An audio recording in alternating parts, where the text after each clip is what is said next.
Hey guys, welcome back to the channel. This is a story about what if Naruto's sage has equal power to a tailed beast. Before I start, please support for more amazing content, and do consider subscribing to my channel and share this video with your friends. This is written by darknessbounty and link in description and support writer. Let's start the video. The sun slowly set over Konohagakure no Sato, one of the 5 great shinobi villages. While most businesses were locking their doors for the night, one person was not so lucky. In the tall tower near the center of the village, the 5th Hokage, Tsunade Senju, sat behind her desk, a large pile of paperwork next to her. She sighed and ran a hand through her long blonde hair, knowing she had brought this on herself. Despite what many people thought, being Hokage didn't mean day after day of endless paperwork. Even with all the extra paperwork the Suna/Oto invasion had created, on top of the paperwork generated by the hospital, she still found time to train her new apprentice Sakura Haruno and still have an hour or two to herself every day. The endless paperwork was just an easy excuse for when she didn't want to have to deal with somebody. However, over the last few days she had slacked off a bit, resulting in her current predicament. She sighed once again as she dated her signature. "Brat, you better hurry up and get back here," she muttered to herself.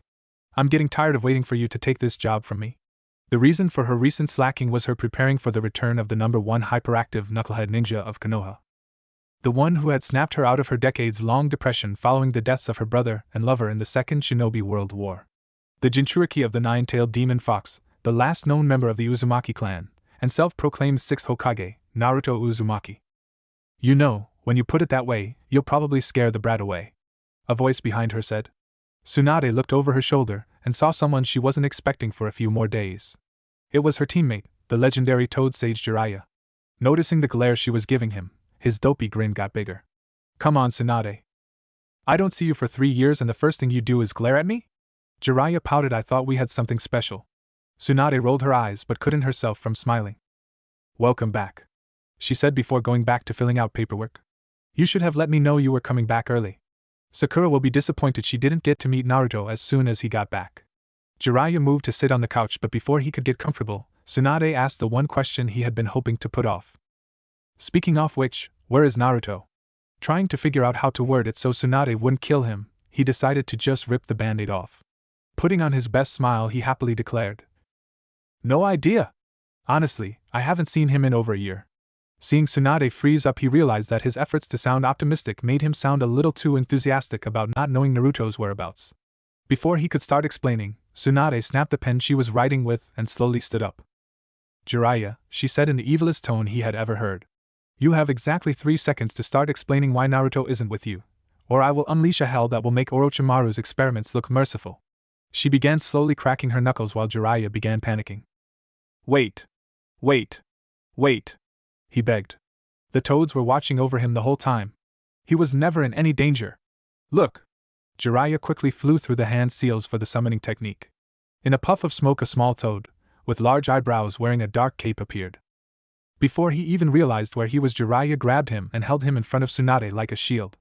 "Go on, Fukasaku. Tell Tsunade what Naruto's been up to. Tell her he's fine. Go on."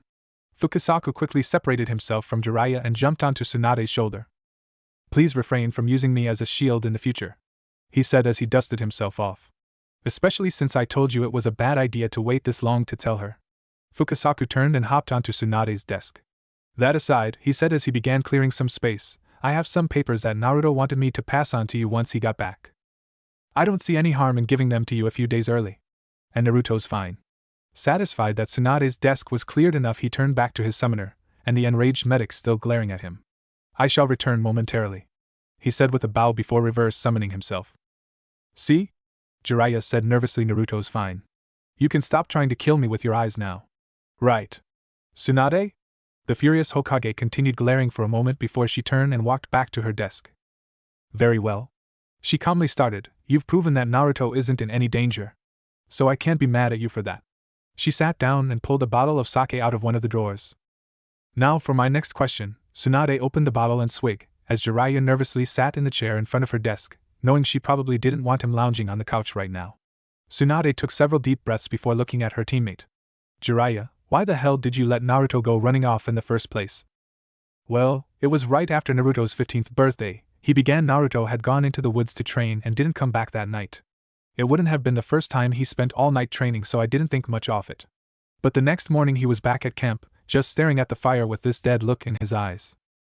I tried to get his attention, but he just ignored me. Right as I was getting worried, he suddenly got this really determined look in his eyes and asked if he could spend the last year of the trip training by himself. He said he would have the toads with him if things got too dangerous, and he really needed to do this. After seeing that look in his eyes, I agreed, but told him that if he wasn't learning anything, the toads would summon him back to me. I didn't hear anything from them, so I assumed everything was going well. Before Tsunade could begin lecturing him on how irresponsible it was to just hope the toads could summon Naruto away from danger, Fukasaku reappeared with a haphazard pile of scrolls and papers. Last time I get Gamakichi to keep track of paperwork, he muttered to himself. Sorry about the disorganization, but I think I can find the important ones. He began looking through the papers while Jiraiya and Tsunade wondered what exactly Naruto did to generate this much paperwork. Fukasaku picked up a scroll and gave it to Tsunade. This details the origins of chakra and the first chakra users, he said. Before Tsunade could ask any questions, Fukasaku held up a small folder with a stack of papers inside. Here's a formal request from the leaders of Amagekyo for a political alliance between the two villages. Both Jiraiya and Tsunade stared at Fukasaku with their jaws on the ground. Naruto had somehow convinced one of the most paranoid and isolated hidden villages to open up to outsiders. Sure, there were rumors that Hanzo had been overthrown, but since the borders remained closed, nobody had been able to verify them. Fukasaku, Tsunade began, how exactly did Naruto come in contact with the leaders of AIM? Walking into a hidden village was one thing. Meeting up with the top ninja was another. Fukasaku picked up a stack of papers stapled together and handed it to Tsunade. He heard a rumor that the leader of Akatsuki was in AIM and decided to investigate. Jiraiya and Tsunade's eyes popped out of their heads. The leader's girlfriend, I'm assuming, approached him and they hit it off. One thing led to another in him, and those two are real good friends now. Speaking of which, Akatsuki has been disbanded and those are the profiles of all its former members. Jiraiya quickly grabbed the papers from Tsunade's hand while she was too stunned to stop him. While Jiraiya was comparing Naruto's notes with the information he had gathered over the last year, Fukasaku grabbed a folder that looked similar to the first, only bigger. Here's a request by the Mizukage for an alliance between Konoha and Kiri. Once again Tsunade's jaw hit the floor. You're telling me the brat who refers to the Hokage as Granny somehow managed to convince two of the most isolated hidden villages to open their borders to outsiders? Tsunade asked. Fukasaku just smiled at her. You of all people should know of his ability to positively influence people. Tsunade blushed while Jiraiya, who had finished looking over the files of the ex-Akatsuki members, laughed. Before Tsunade could come up with a response, Fukasaku handed her another paper. Naruto has requested that you make the records of Itachi Uchiha's final mission public. Jiraiya was confused as to why Naruto would ask for that, before he noticed Tsunade seemed very nervous. Before he could ask, Fukasaku handed him another stack of papers stapled together. There's the information on almost all the Jinchuriki. Who they are, where they are, their abilities. All that stuff. Jiraiya began flipping through the files and saw that they were all rather thorough. How exactly did he get this information? He asked. The Jinchuriki are some of the most well-guarded secrets in a hidden village. Also, why is there no info on the standby host? Fukasaku looked up from flipping through papers. Well, for the most part, he just asked them. Most of the last year was spent meeting with all the other Jinchuriki. Of course, some leaders weren't very happy when they learned a Konoha ninja was befriending their weapons. But for the most part they all like him. Once again Jiraiya's jaw hit the floor. As for the standby, the fourth Mizukage was killed and Naruto wants to keep the new Jinchuriki a secret for now. Fukasaku held up two more sheets of paper, once again cutting off the questions the two Sannin had. These are the last two important things. They're a pair of techniques that Naruto created. Or rather, he improved existing techniques in ways only he could. Tsunade and Jiraiya raised their eyebrows. The first is a healing technique that uses large amounts on yang chakra to generate organs from nothing. The other is a method of using yang chakra to complete the Edo Tensei. Jiraiya and Tsunade stared blankly for a few seconds before they exploded into a series of questions. Unable to understand a thing they were saying, Fukasaku took a deep breath. Shut up. The two ninjas stopped, if only because they were shocked such a small toad could be so loud. If you two have any questions, you can just ask Naruto yourselves. He should be back tomorrow with his new teammates. Now if you'll excuse me, Shima will be rather upset with me if I miss dinner. With that, Fukasaku reverse summoned himself back home. Jiraiya and Tsunade still had a million questions, but as they looked at each other, they had the same thought. New teammates? Meanwhile in the forest outside Konoha, a trio of teens sat around a small campfire. The first one was a blonde boy with 3 whisker marks on each cheek, wearing a black and orange shirt and pants with a large red jacket. He was sitting in a meditative stance, carefully taking in everything in the environment around him. On his right was a very feminine black-haired boy, wearing a bright pink sleeveless kimono. He was very carefully cleaning an absolutely massive sword, with a blade almost as long as he was tall. Next to them, the only girl in their group tended to the fire while stealing glances at the black-haired boy. She had lopsided red hair and deep red eyes behind her glasses. All three of them were looking forward to reaching Konoha tomorrow. Hopefully they would be able to enjoy the peace for just a little before the coming war finally erupted. Jiraiya and Tsunade paced restlessly back and forth in front of the main gates of Konoha. Much like Fukasaku had said, most of what was left of the pile had been random junk, mostly receipts that Tsunade really didn't hope he expected her to pay back. A training trip was not a mission. Besides that, there were lots of pamphlets for random tourist destinations around the elemental nations, and what looked like lots of random journal entries, very few of which had anything interesting or important to say. It was slightly worrying that somebody who knew as much classified information as Naruto could still act so ditzy. "Where the hell is he?" she yelled, startling the gate guards who had been nodding off. Wanting to get answers out of Naruto as soon as possible, she had shown up to the gates at dawn. Several hours later, and there was no sign of Naruto or his mysterious new team. "Now Tsunade," Jiraiya said, ignoring her agitated glare. "He said he'd be back today. He never gave a time. Just be patient and you'll get your answers. And hopefully I can get some answers of my own," he thought. Last night when he asked Tsunade why Naruto was interested in Itachi's final mission, she had become very evasive and refused to answer him. He was shocked when he pressed her for answers, and she threatened to have him locked up if he didn't back off. Something big was going on, and he was determined to find out what. The sound of laughter pulled Jiraiya from his thoughts. Looking down the road, he saw 3 people approaching. Jiraiya pulled out his spyglass and was pleased to see that Naruto was finally back home. Aside from growing a few inches and adding a long red jacket to his outfit, he looked exactly the same as he did when they had parted ways a year ago. Now to get a look at these new teammates of his. Looking to Naruto's right, he saw the source of the laughter. It was a girl about Naruto's age with lopsided red hair and glasses. She was wearing a purple button-up shirt that was barely buttoned, showing a bit of cleavage and her toned stomach. Her long legs were also on display thanks to the shorts she was wearing. "Not bad, kid," Jiraiya thought with a perverted grin. "Now let's see the other one." Looking to Naruto's left, he was very pleased to see another girl about Naruto's age, who seemed to be the butt of whatever the redhead was laughing at, judging by the angry blush on her face.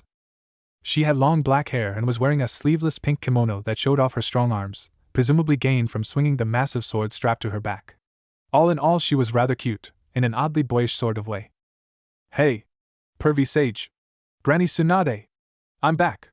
The 2 Sannin groaned at hearing their old nicknames again. The 3 teens stopped in front of the village leader and stood at attention. "Naruto Uzumaki reporting for duty. These are my friends, Haku," the brunette gave a polite wave, "and Karen." The redhead adjusted her glass and nodded. "So did you get my letters?" "Yes, I did," Tsunade replied as she grabbed him by the jacket.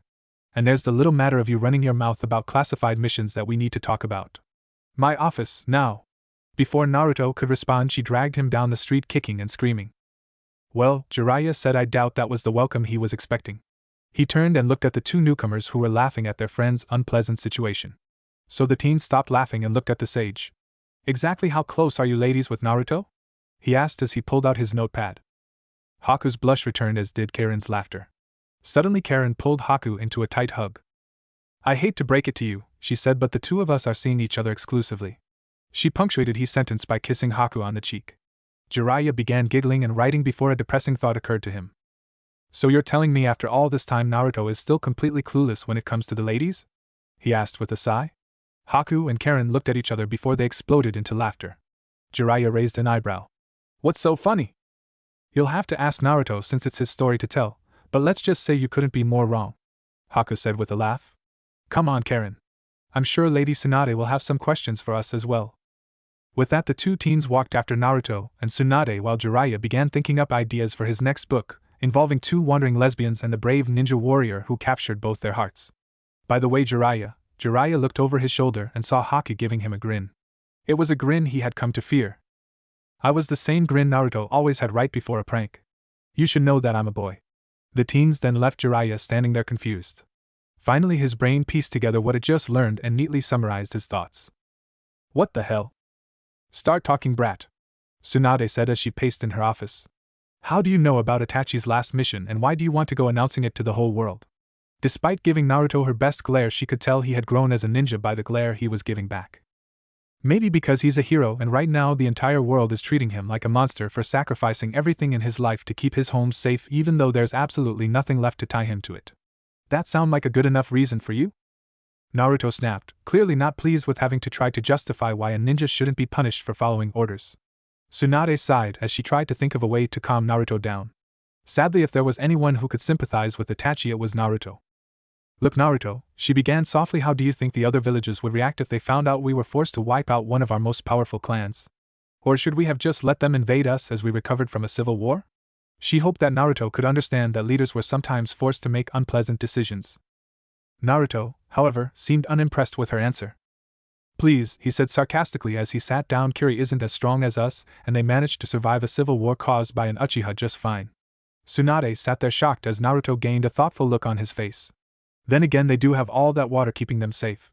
Tsunade's eye twitched in annoyance.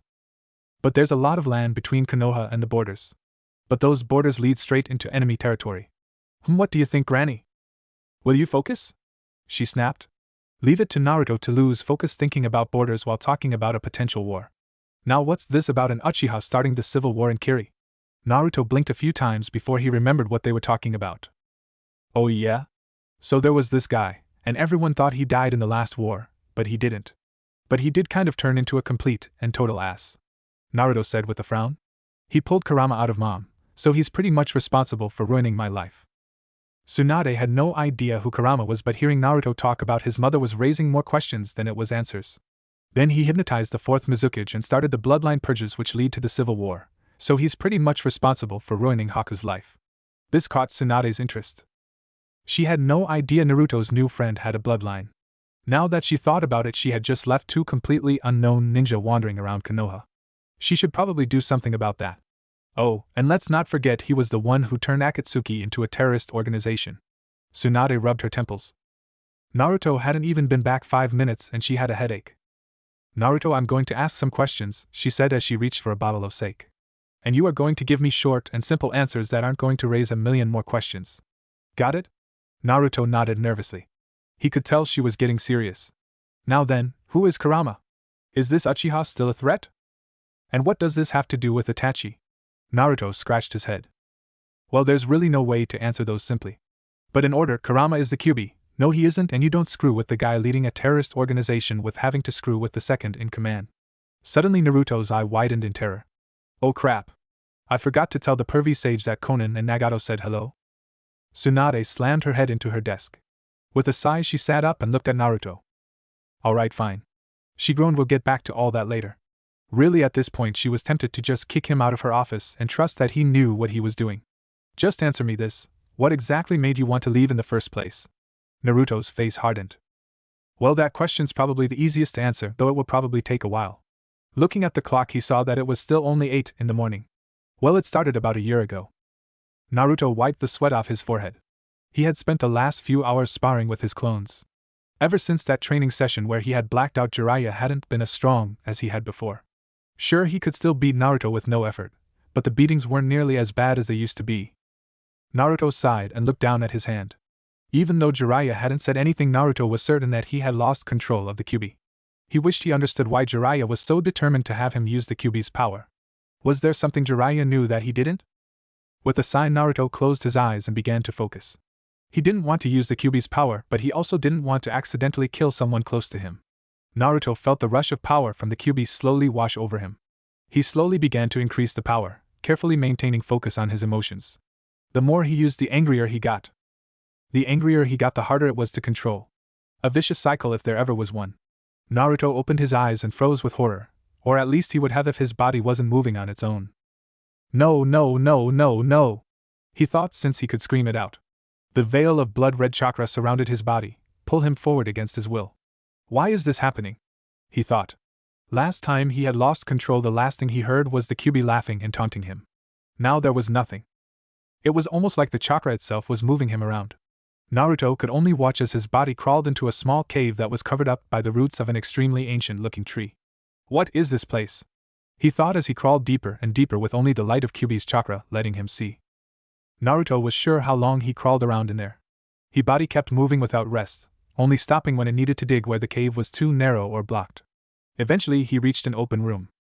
Struggling to see in the extremely dim light, Naruto's blood ran cold when he realized that there was a mummified corpse sitting in the center of the room. To his horror, his body moved forward, reaching out to touch the mummy's head. The mummy's 3 eyes lit up and Naruto blacked out. Ugh.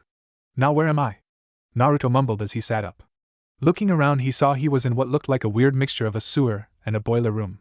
Behind him was a giant cage with a seal holding it closed. How did I get inside my mind? He asked as he stood up. Before he could investigate further, a strange bubbling noise caught his attention. Looking down, he saw the water was slowly draining away. A rattling drew his attention to the walls where several pipes began falling down. Well, this is interesting. A deep voice rumbled behind Naruto. Naruto turned to see his prisoner, the 9-tailed demon fox, staring at him from behind the seal with a rather deranged grin on its face. Before Naruto could tell the fox off like usual, it leaned its head back and slammed them into the bars of its prison. To Naruto's horror, the bars, much like the pipes on the walls, fell uselessly to the ground. Naruto slowly backed away as the fox continued to stare at him the same way a predator stares at its prey. But before Naruto could be eaten alive, another unfamiliar voice cut in. Well, Kurama, you seem to have developed a rather cross personality over the ages. Naruto turned and was shocked to see that most of his mindscape had faded into an endless white void. Floating in the middle was a man that Naruto quickly realized was the same mummy he had seen before he passed out. Though even alive, he still looked incredibly old. And what was with that third eye in the middle of his forehead? That's impossible. Naruto looked and saw the Kyuubi slowly backing away from them, a look of confusion and fear on its face. You're supposed to be dead. Naruto looked back at the man with a look of wonder. Who was this guy, and how strong was he if the Kyuubi was scared of him? Excuse me. The old man looked down at Naruto, the same peaceful expression on his face. So who exactly are you, and what are we doing in my mind? The Kyuubi growled at Naruto's disrespect while the old man simply laughed. I suppose a proper introduction is in order. He said, I am Hagoromo Otsutsuki. But I believe you have most likely only heard of me by my title, the Sage of Six Paths. Naruto nodded several times before he smiled and politely asked. Who? You idiot! Naruto froze, remembering that the giant fox monster that had almost destroyed his home was currently sitting behind him with nothing separating them. The only reason you can even call yourself a ninja is because of the desecration of the ideals of the man before you. So show some respect. Naruto stared up at the fox. While there were some big words he didn't quite understand from what he got, this guy was the very first ninja. And he must have been powerful considering the respect in the Kyuubi's voice. The few times he had heard the Kyuubi talk before, it had always just smugly taunted him before trying to take control of his body. A laugh brought his attention back to the man in front of him. While Kurama is being overly zealous in coming to my defense, he is correct, he said with a smile. I am Hagoromo Otsutsuki. I was the one who spread the ideals of Nishu, which formed the base of ninjutsu, across the world. It was through my knowledge that humanity learned to access the chakra that lay dormant within everyone. By now Naruto had little stars in his eyes. Who knew what kind of awesome ninja moves he could learn from this guy? Wow! That's amazing! He yelled, much to Kurama's annoyance. So you're the guy who discovered chakra? How'd you do that? Can you teach me to be an awesome ninja like you? Naruto then noticed that Hagoromo's smile seemed to fall a bit at his questions. Perhaps Kurama's paranoia was not as unfounded as I originally believed. Before Naruto could question what he meant, the sage continued, and no. I am neither the discoverer of chakra nor was I the first human to make extensive use of it. Chakra had long been known of by humanity, though few were able to make use of it. The first human to wield chakra as we do was my mother. Naruto clearly had not been expecting that answer. So your mother was the first ninja? Naruto asked, not noticing Hagoromo's face becoming sadder with each word. She must have been amazing. What was she like? How did she become a ninja? Naruto imagined himself as an awesome sage with his mother, as a kick-ass ninja cheering him on and supporting him. Before he could continue his fantasy, a sad sigh pulled him from his thoughts. My mother was named Kagaya Otsutsuki. Hagoromo said she was the princess of a great and powerful kingdom. Within that kingdom was a tree known as the Shinju, which bore a fruit overflowing with chakra. According to legend, eating the fruit would gift a person with a godly level of power. The people of the kingdom never ate the fruit out of fear of the potential power they may unleash. Outsiders frequently attempted to invade the kingdom in order to steal the tree's power for themselves. Eventually my mother grew weary of seeing her home repeatedly be brought to the brink of destruction. She ate the fruit herself, and became so powerful that not only was she able to stop the invasions, but she brought an end to all wars everywhere. Naruto's jaw was on the floor with amazement. If they taught stuff like this in history class, maybe he'd pay attention. Then again, maybe they did, and he slept through it. But eating the fruit changed something within her. Those who knew my mother before stated that she was kind-hearted and loving. But my entire life I knew her to be nothing but cold and distant, even at the best of times. Myself and my brother were both born with incredible power, though nowhere near her level. We began teaching others to use their chakra in order to improve their lives. For some reason this enraged her, and she demanded that we cease spreading the secrets of chakra. When we refused, several disciples of ours disappeared. We eventually discovered that they had been murdered. Naruto gulped in fear. We were greatly concerned for her rapidly failing mental health. But before we could intervene, tragedy struck. One day, she observed a young man use chakra to climb a wall to deliver a letter to the woman he was smitten with. Seeing what she felt to be her godly power used for such a mundane task caused something within her to break. She hypnotized the entire kingdom and fed them to the Shinju, turning them into abominations neither man nor plant. When we confronted her, she merged herself with the Shinju, turning into a 10-tailed monstrosity that began ravaging the land, draining the latent chakra of every living thing she came across. By now Hagoromo was struggling to hold back his tears. How did you stop her? Hagoromo looked up at Naruto and saw that Naruto was clearly uncomfortable asking but was still curious. Hagoromo laughed sadly. He supposed if anyone other than him were telling the story it would sound like a fanciful tale. I sealed her chakra within myself while her body was locked within a colossal stone prison in the sky. As I neared the end of my life, I felt extra precautions were necessary. So I split her chakra into 9 fragments, and gave each of them a life of its own. In amazement, Naruto turned and looked at the giant fox behind him. I see you understand. The Biju are the result of my mother's lust for power. Their continued existence is what keeps the world safe from her wrath. Finally, Naruto asked the question that had been bothering him the entire time he was here. As interesting as this is, what does all this have to do with me? Hagoromo smiled and explained that his chakra had brought him here as a result of being his second son's incarnation well as having Kurama's chakra. He then warned Naruto about Setsu, a veiled creature that Kagaya had created with the last of her power, and taught Naruto of a few ninjutsu that could stop Kagaya should Setsu's plans come to fruition. During this time he got to know Kurama, who was still a jerk, though the threats of murder and possession stopped. Eventually Hagoromo bid Naruto farewell, but not before letting Naruto know that he believed if anyone could bring peace to the world it was him. As the sage faded away and his mindscape rebuilt itself, Naruto heard someone calling his name. Looking up, he saw Jiraiya standing over him. When had he gotten back to camp? How long had he been sitting there? Remembering what Hagoromo had told him, he looked up at his teacher. Jiraiya, I think I need to spend the next year training myself. And then I spent the next year wandering around training. Tsunade nodded. Hearing that the Sage of Six Paths was real and not just a fairy tale had been very interesting. Tsunade finished her sake before looking at Naruto. Very well. She began. We'll need a full up-to-date showing of your skills. Be at training ground 7 at 3. We'll test you to see just how good you really are. Naruto looked at the clock and smiled. He still had several hours before he'd even need to start getting ready. Any questions before you leave? Naruto nervously scratched his head. Do you think maybe you could drop your henge for me? He asked. The glare Tsunade sent him told him everything. Please? I just want to try something. I promise nothing bad will happen. Tsunade gave a groan of irritation and reluctantly dropped her transformation. Naruto did his best not to cringe. She may have been in her early 50s, but without the henge so looked like she was in her 70s. So what is it you're trying to do? She asked, her tone of voice telling Naruto he was dead if this was some kind of joke. Naruto smiled and held up his hands, which were now covered in a bizarre golden flame. With a flick of his wrists, the flames extended and swallowed Tsunade up. Before she could protest, Naruto started talking. I'm sure you read all about my yang healing technique, right? Tsunade nodded. Well, I'm still working on the control part. I can't really do fine healing. I can replace an arm if you lost one. But if you broke your arm, I can make a small amount of bone to mend it. I could give you a new arm bone. But having 1 and 2 halves of a bone really isn't that good for you.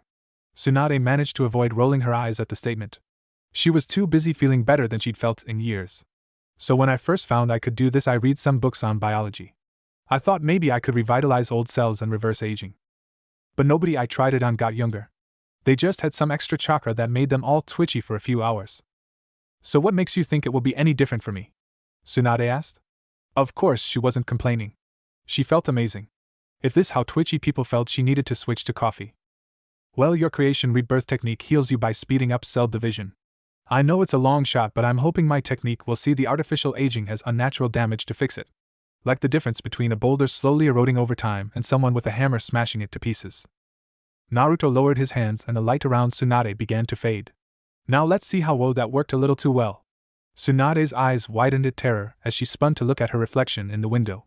If that brat turned her into a kid, she was going to beat him so badly even she wouldn't be able to fix him. What the hell did you? Tsunade's complaint died in her throat. She looked more or less the same as her henge normally did. At worst, she looked a few years older. What do you mean too well? I look amazing. Well, I figured if it worked you'd look your actual age, not 20 years younger. Seeing the look of joy on her face, he decided not to question it. So training ground 7 at 3, right? Tsunade nodded while continuing to check herself out. Alright, see you then. Naruto opened the door to Tsunade's office and saw Haku and Karen waiting outside. So Karen asked awkwardly, do we need to officially be allowed in? Is there something we need to sign? Can we stay here?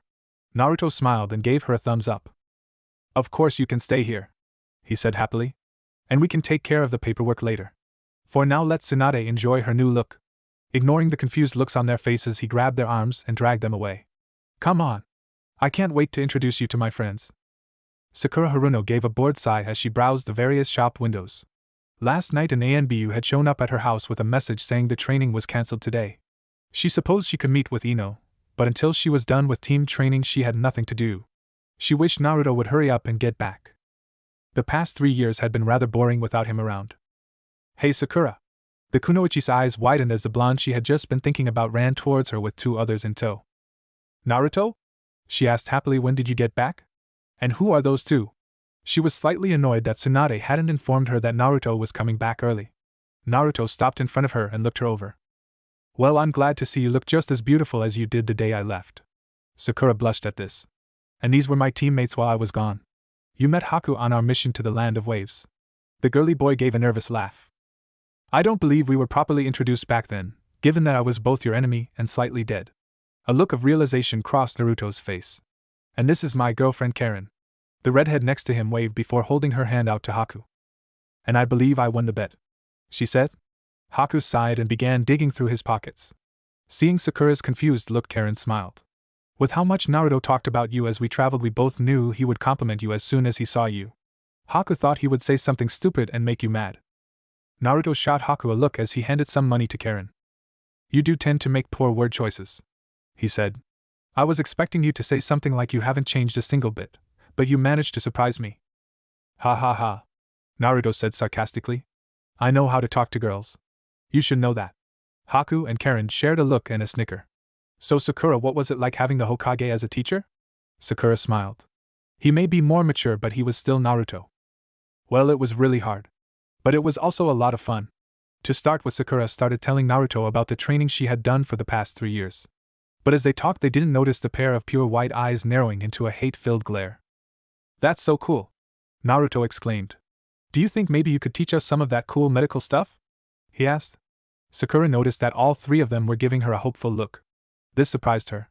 Naruto wanting to be a medic? She would have laughed and played it off as a joke if the look he gave her wasn't completely serious. Seriously? She asked, all 3 of you want to be medics? Naruto and Karen shared a look before looking at Haku, then back at Sakura. Well, I think Haku's the only one interested in specializing in it, he responded, and he already knows a lot about the basics. He's really good with herbs, and don't forget he's the one who put Zabuza in a near-death state and helped him recover from it. Sakura nodded with excitement. The 13-year-old Sakura with no medical training couldn't appreciate just how difficult it was to put someone into a near-death state.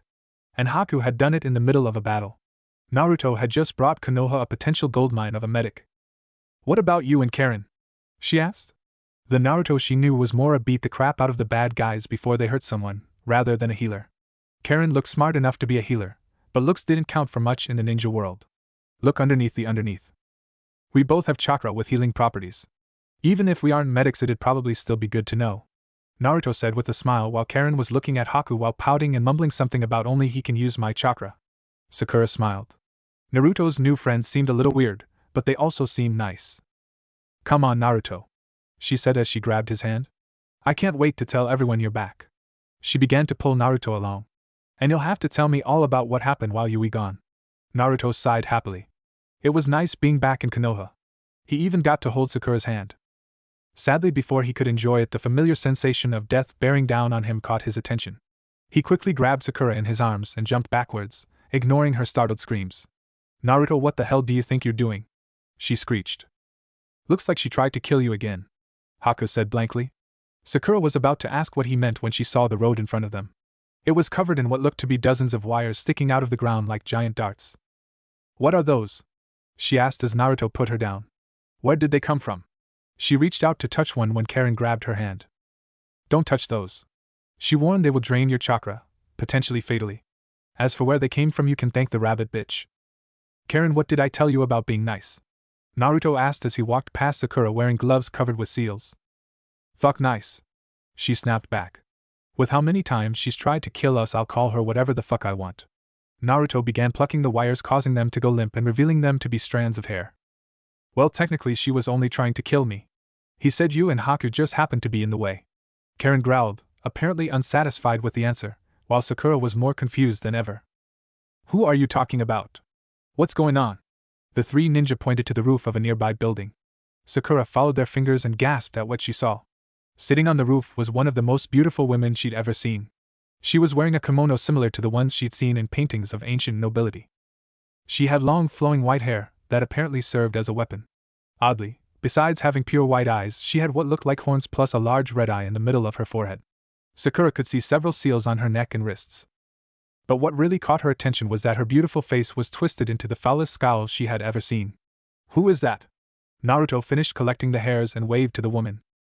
Better luck next time, Kaguya, he yelled. If possible, her scowl got even fouler as the space behind he warped into a portal that swallowed her up. Sakura's head was starting to hurt. Naruto, who was that? She asked as Naruto finished picking up Kaguya's hair and started pulling his gloves off. That was Kaguya Otsutsuki. He said she was the very first ninja. Unfortunately, all that power drove her insane, so I'm going to fix her. Haku and Karen groaned. Apparently they didn't feel the same way. Naruto, she couldn't possibly be the first ninja. Sakura said that would make her at least 1,000 years old. Naruto laughed and gave her a thumbs up. Yeah. I hope I look that good when I'm 1,000. He said completely seriously. Sakura looked to Haku and Karen for support, but apparently they believed Naruto's story. Now come on. I remember you saying something about catching up with everyone. Naruto began to walk away, followed by Haku and Karen, with Sakura bringing up the rear. Will someone please explain what's going on? Ino Yamanaka gave an annoyed sigh. She loved her team, she really did. But some days they could be so frustrating. Today all they had done was some warm-ups followed by taijutsu spars. After that they had practiced several Ino Shikacho formations followed by a cool-down. Now they were getting lunch at the barbecue place, which was Asuma's sign that they were done for the day. Sure, Shikamura had some meeting with Temari later, but there was no reason Asuma couldn't keep training he and Choji. She swore that if not for her constant complaining they would never get anything done. Her attention was drawn to the entrance as her best friend Sakura walked in with two people she didn't recognize and a blonde she was very surprised to see. Naruto? She asked, is that you? Choji and Shikamaru were drawn out of their conversation by her question. When did you get back? Naruto smiled and waved at them. Hey guys. What's up? He walked over followed by Sakura and the two mystery people. So like I was saying, he said to Sakura. With all the seals on her she's about as strong as all 5 Kage put together. Sakura paled in fear while Team Asuma looked confused. Was he talking about one of the girls with him? They didn't seem that strong. Troublesome. Shikamaru groaned. So Naruto, what happened on your trip and who are the girls? Naruto and the redhead laughed while the brunette got an annoyed smile. The redhead is Karen, she waved while looking at the menu the waiter had brought over. And the guy with the sword is her boyfriend Haku. Everyone stared at Naruto before looking at Haku. He waved at them. Yes, I'm aware I look like a girl. Naruto and Karen snickered. And I believe these two have a bet over how many people will make that mistake. I believe we're up to 5. So you want to hear about my trip? Naruto said, well, let's see. I think a lot of it needs to be cleared by Tsunade before I talk about it. Oh, I know, I can tell you about my trip to the Land of Water. His classmates listened with interest while Asuma wondered why Naruto would be in the Land of Water since last he had heard it was in the middle of a civil war. So it all started when I met this guy named Utakata. He's a pretty cool guy, I think you guys would like him. So anyways, I'm walking on the beach when I see this guy blowing bubbles. He seems interesting, so I stopped to talk to him. Well, one thing led to another. Naruto spent the next few hours telling them all about his trip to the Land of Water, from his first meeting with Utakata to meeting and training with the rebels. They thought they could hide in the mist, but they didn't realize the mist was filled with steam. So when they hid too long, their armor started melting. They tried to run, but we caught them and to everything that wasn't starting to melt. Everyone was listening, amazed to hear that the class idiot had already fought in a war. So with all the extra weapons we had with went. Sakura Haruno. Everyone turned to see an ANBU standing behind them. The Hokage has ordered you to report to Training Ground 7 in an hour. Naruto looked at the clock and saw it was now 2. Sorry guys, he said as he stood up and paid for his lunch. My evaluation's in an hour. I'll talk to you later. Team Asuma all sadly groaned. Come on. You can't leave us hanging like that. Ino whined. What happened next? Choji and Shikamaru nodded in agreement. Naruto smiled and pointed at the clock. What happens next is Shikamaru gets in trouble for not meeting Temari on time. Naruto walked away laughing while Shikamaru stared off into space before he bolted out of the restaurant. Troublesome. Did we really have to leave early? Sakura asked. Her and Naruto were walking alone since Haku and Karen had gotten directions to Naruto's house and taken off, though Naruto had invited them to watch his evaluation. No, but that seemed like a good place to stop, he replied. Otherwise I'd still be in the middle of the story when I had to leave. Sakura was curious what happened if that didn't qualify as the middle. Before she could continue that train of thought, her and Naruto saw two more of their classmates walking towards them. Hey Kiba! Crap, what was Kiba's teammate's name? Naruto racked his brain of answers before finally remembering. Shino! What's up, Shino? Kiba waved while Shino calmly walked behind him. Yo Naruto! When did you get back? Kiba asked while the giant dog next to him barked happily. Naruto started petting the dog. I just got back today. I'm getting ready for my evaluation, he said. And I'm guessing this little guy is Akamaru? He asked as he scratched him behind the ears. Yes, he is. Yes, he is. Kiba laughed at Akamaru, knowing he hated people baby talking to him. Hello, Naruto. Shino said, I am surprised you remember me. Why? Because the two of us have rarely interacted before this. Naruto scratched the back of his head, not wanting Shino to know how right he was. Come on, Shino, he said nervously, who could forget about you? Naruto couldn't tell what Shino was thinking due to his glasses, but he had the feeling Shino didn't believe him. Man, it sucks you got back today. Kiba said we were just about to leave for a mission. You need to tell us all about your trip, man. So, you have any luck with the ladies? Sakura was about to tell Kiba to shut up and stop being a pervert, while Naruto had a rather pervy grin. Before either could voice their thoughts, everyone was forced to jump away from a giant tiger made of ink. I've only been home one day and I've already been attacked twice. Seriously, universe. What the hell? Naruto angrily muttered as he threw a kunai straight into the tiger's head. Where'd it come from? Up there, Sakura said, point at a roof down the street. Naruto looked and saw a very pasty kid with short black hair and a bizarre revealing outfit. He opened a scroll and grabbed a brush before drawing faster than anyone could follow. His drawings turned into a pack of tigers and attacked the group of friends. Naruto quickly summoned several clones to deal with them. Soon the street was filled with ink splotches and smoke. The creepy kid looked around, unable to see Naruto anywhere. You know it's rude to attack people you haven't even met yet. The creepy kid spun around and saw Naruto sitting right behind him. You know I have this interesting ability to sense emotions. Negative emotions are easier, but I can still feel the positive ones. He stood up and slowly approached the creepy kid. Usually when someone's trying to kill me like that, they have a lot of negative emotions. But you don't really have any emotions at all. You wouldn't happen to be one of those rude creeps I was warned about, would you? The creepy kid's eyes shot open before he quickly schooled his features. Do me a favor, he said as he leaned close. Tell Danzo his past is about to catch up to him. The creepy kid stared for a few seconds before he burst into ink. Naruto jumped down and rejoined the others. What the hell was up with that guy? Kiba asked. Naruto looked at the ink splattered everywhere and decided he better leave before someone made him clean it up. Just some overly enthusiastic guy who couldn't wait to test me. Speaking of testing, me and Sakura need to get to Training Ground 7. Go luck on your mission, guys. Later, Hinata. A loud squeak got Kiba and Shino's attention. Hinata poked her head out from behind the tree she was hiding behind. As she watched Naruto and Sakura walk away, all she could think was, why didn't he want to talk to me? Naruto and Sakura entered Training Ground 7. Remembering when they first became ninja, they weren't surprised to see Kakashi sitting on the training logs. Kakashi gave them his usual eye smile and closed the book he was reading. Hello Naruto, Sakura. It's been a while, hasn't it? You both look like you've done a lot of growing in the past 3 years. Hey sensei, Naruto said. Still reading those trashy romance novels? Kakashi's eye twitched. Trashy romance novel was a step up from porn, but that was still his favorite book being insulted. Glad to see you're just as loud-mouthed as you've always been. Now it was Naruto's turn to eye twitch. Kakashi held up a pair of bells. I don't think I need to remind you how this test works. Come at me with the intent to kill, or you'll never win. He attached the bells to his belt. And go. With that he vanished. Naruto and Sakura slipped into fighting stances. Any idea where his is? Naruto asked. They looked around but saw no sign of their teacher. Sakura thought for a moment before pulling a pair of gloves out of her pocket. Well, last time he hid underground, she said as she pulled them on. Let's see if he thinks we forgot about that. Sakura pulled her fist back and smashed the entire training ground to bits. Naruto and the newly uncovered Kakashi both stared in horror. Note to self, they both thought never get hit by her. I see she picked up your strength, Jiraiya said as he and Tsunade watched from a nearby tree. Bleach her blonde and she'd be a miniature you. Indeed, she's rather impressive, Karen said as she and Haku jumped onto the branch next to them. I see why Naruto wouldn't shut up about her. Well, actually, she couldn't do that when he left, Tsunade said. Noticing the Haku had changed into a more combat-appropriate outfit, she asked.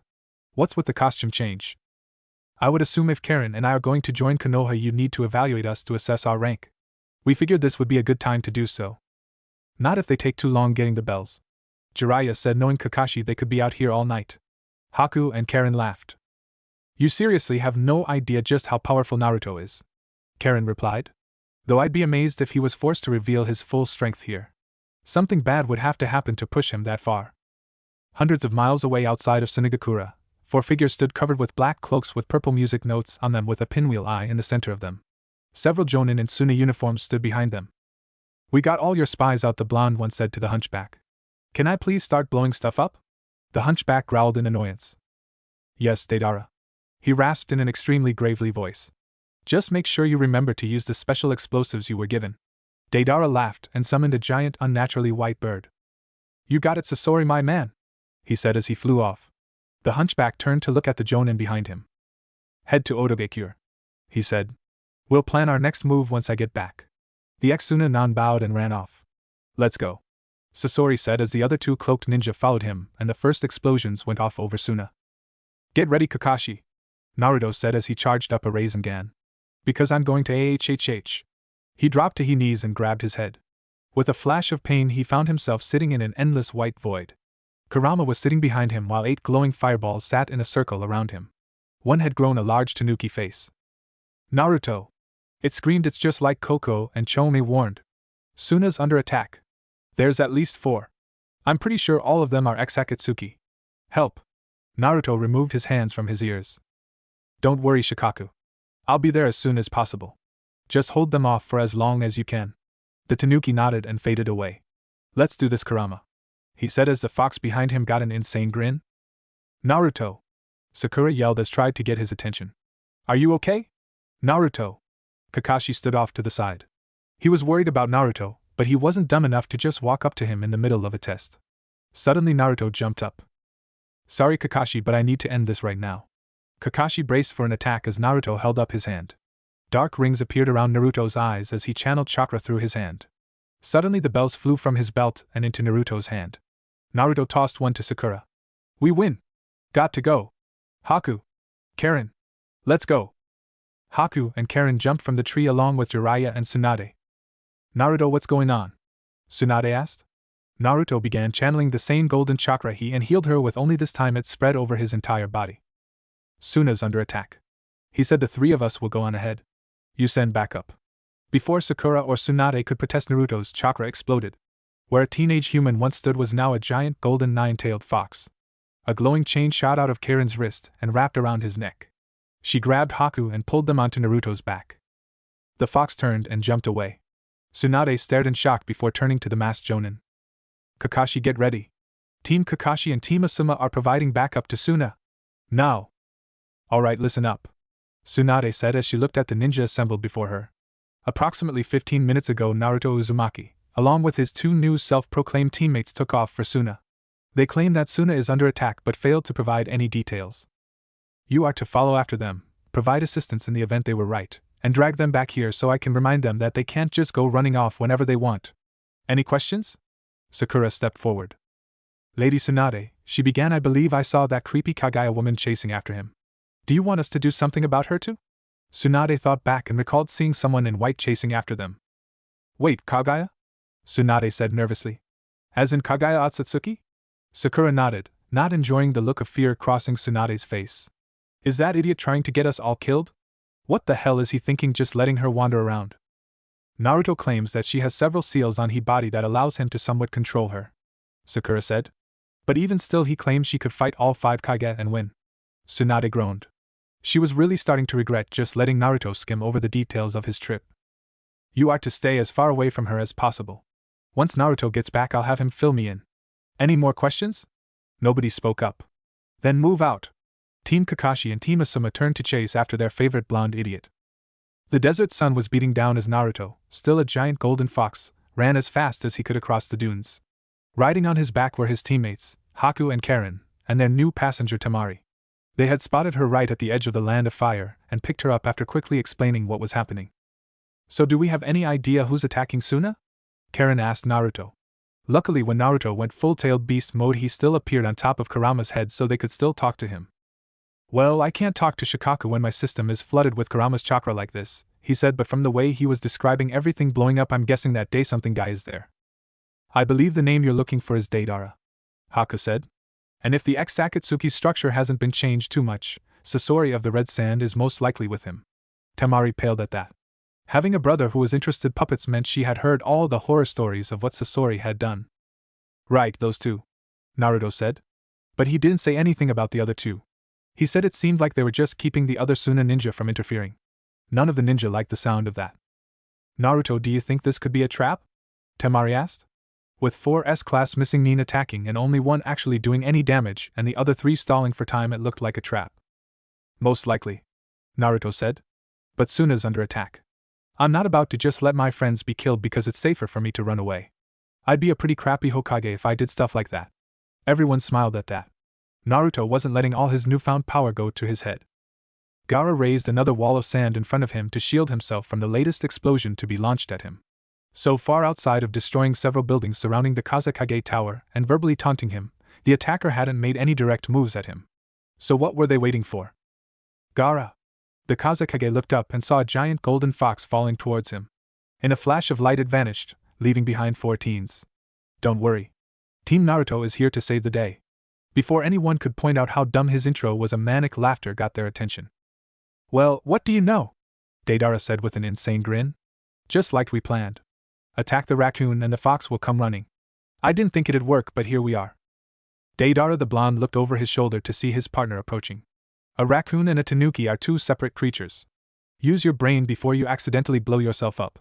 Deidara growled and was about to retort when another voice cut in. Raccoon? Tanuki? Who gives a flying fuck? Let's just kill the fucking dipshits already. Naruto tensed at the approaching pair. One was tall and thin with swept back silver hair, carrying a 3-bladed scythe. The other was equally tall, wearing a black mask over his head with creepy red and green eyes. It was Haiden of Yugakure and Kakuzu of Takigakure, the infamous zombie brothers. Well, isn't this a nice little reunion? Naruto said sarcastically. Where's the two-faced plant creep? He too scared to show up? Really, he was nervous. Haku and Karen had gotten stronger since they started training together, but they weren't S-rank. Even with the ninja of Suna backing them up, he wasn't sure if they could take them all. Deidara's laughter got his attention. Funny you should say that, he said as he went through several hand seals. I was given a special explosive just for this mission. When he finished the last seal, the residue that coated the area began to glow. Several large blobs clustered together and began to take a familiar shape. Before anyone could react, they were surrounded by an army of Zetsu. Well, shit, Karen said as everyone took a fighting stance. Any ideas, Naruto? Naruto looked at the army surrounding them before giving a sigh of defeat. He really didn't want to do this, but he had no choice. He made a seal and spiked his chakra. Sensing an attack, one of the Zetsu charged him, only to stop inches from him as something grabbed the back of its head. Everyone slowly backed away. Standing in front of Naruto was Kagaya, a look of curiosity on her face. Kagaya, Naruto said slowly, if you promise to be good and not kill any of our allies, I'll let you keep the seal that blocks your ability to drain chakra off. He sighed again. Permanently. Do we have a deal? Kagaya's face slowly twisted into an insane grin. The Zetsu in her grip began to scream as it violently thrashed and clawed at her hand before slowly crumbling into a withered wooden husk. The Zetsu began to shake with fear as Kagaya turned to stare at them, a Cheshire cat grin splitting her face. Before any of them could react, she pounced on them and began draining them one by one. Well, that's one problem solved, Karen said, but what are we going to do about them? Before anyone replied, a bird made of clay dive-bombed them, exploding on impact. Everyone jumped away from the explosion, but quickly realized it had only served to separate them. Great, Karen said blankly as Kakuzu stood across from her. So I end up fighting the little girl. He said I'm very busy, so at least try to make it into. Kakuzu's heart leapt from his body as 5 glowing chakra chains pierced his chest. He stared at the chains before he slowly pulled his cloak off. You just destroyed one of my hearts, he calmly stated. Normally I'd be upset. But seeing as you're offering something as rare and valuable as an Uzumaki heart to replace it, I suppose I can forgive you. Kakuzu's tentacles lashed out, entangling themselves in Karen's chains. His remaining hearts surrounded her and launched attacks at her. She quickly summoned a shield of chains to surround herself, but was barely able to hold the attacks off. Shit, shit, shit, shit, shit! She swore as another barrage of attacks smashed her chains. I can't beat him in a straight fight, so I'll have to outsmart him. Another barrage nearly broke through her shield. I hope Haku isn't having as much trouble as me. Haku stared at his opponent, unsure of what to do. When he found himself faced with Haiden, he quickly summoned his ice mirrors to ensure the insane cultist couldn't get his blood for his ritual. The downside was, although he was safe from harm, he couldn't do any real damage to Haiden. The immortal Nin shrugged off his saban like they were nothing, and Haku wasn't sure he could maintain his speed and use the Kubikura Bocho at the same time. Hey sissy! Haiden screamed, how about you get your little faggot transvestite ass out of your little makeup mirror and fight me like a real ninja? Or are you too busy bleeding like the little bitch you are? Haku ignored the comment and launched another wave of saban at him. Haiden quickly blocked most of them, and the ones he didn't were easily removed. Bitch, put down the fucking sewing needles and fight me! Haiden smashed his scythe into one of the mirrors, leaving huge cracks all over it. Seeing an opening, Haku refroze the mirror, trapping Haiden's scythe. He quickly moved behind Haiden and swung Kubikura Bocho as hard as he could. The massive blade entered the immortal's shoulder before stopping in his chest. Haku pulled the blade out and jumped back into the mirrors as Haiden broke loose and smashed several other mirrors. You fucking faggot fuck! I'm going to enjoy ripping you limb from fucking limb! Another mirror was smashed as Haku began to struggle repairing them. I can't maintain my mirrors in this desert environment, he weakly said to himself. I hope Karen and Naruto are doing better than me. I don't know how much longer I can hold out. Naruto stared down Sasori. He had tried to send some clones to aid Haku and Karen, but the puppet in front of him had quickly taken them out. So, he said as he slowly began to circle his opponent. It seems like Akatsuki held together pretty well even after Nagato disbanded it. Though none of you ever really seemed to enjoy working together. Kind of odd that you would stick with each other. Unless there's a new puppet master pulling your strings now. Naruto ducked as Sasori's tail lashed out with lightning speed.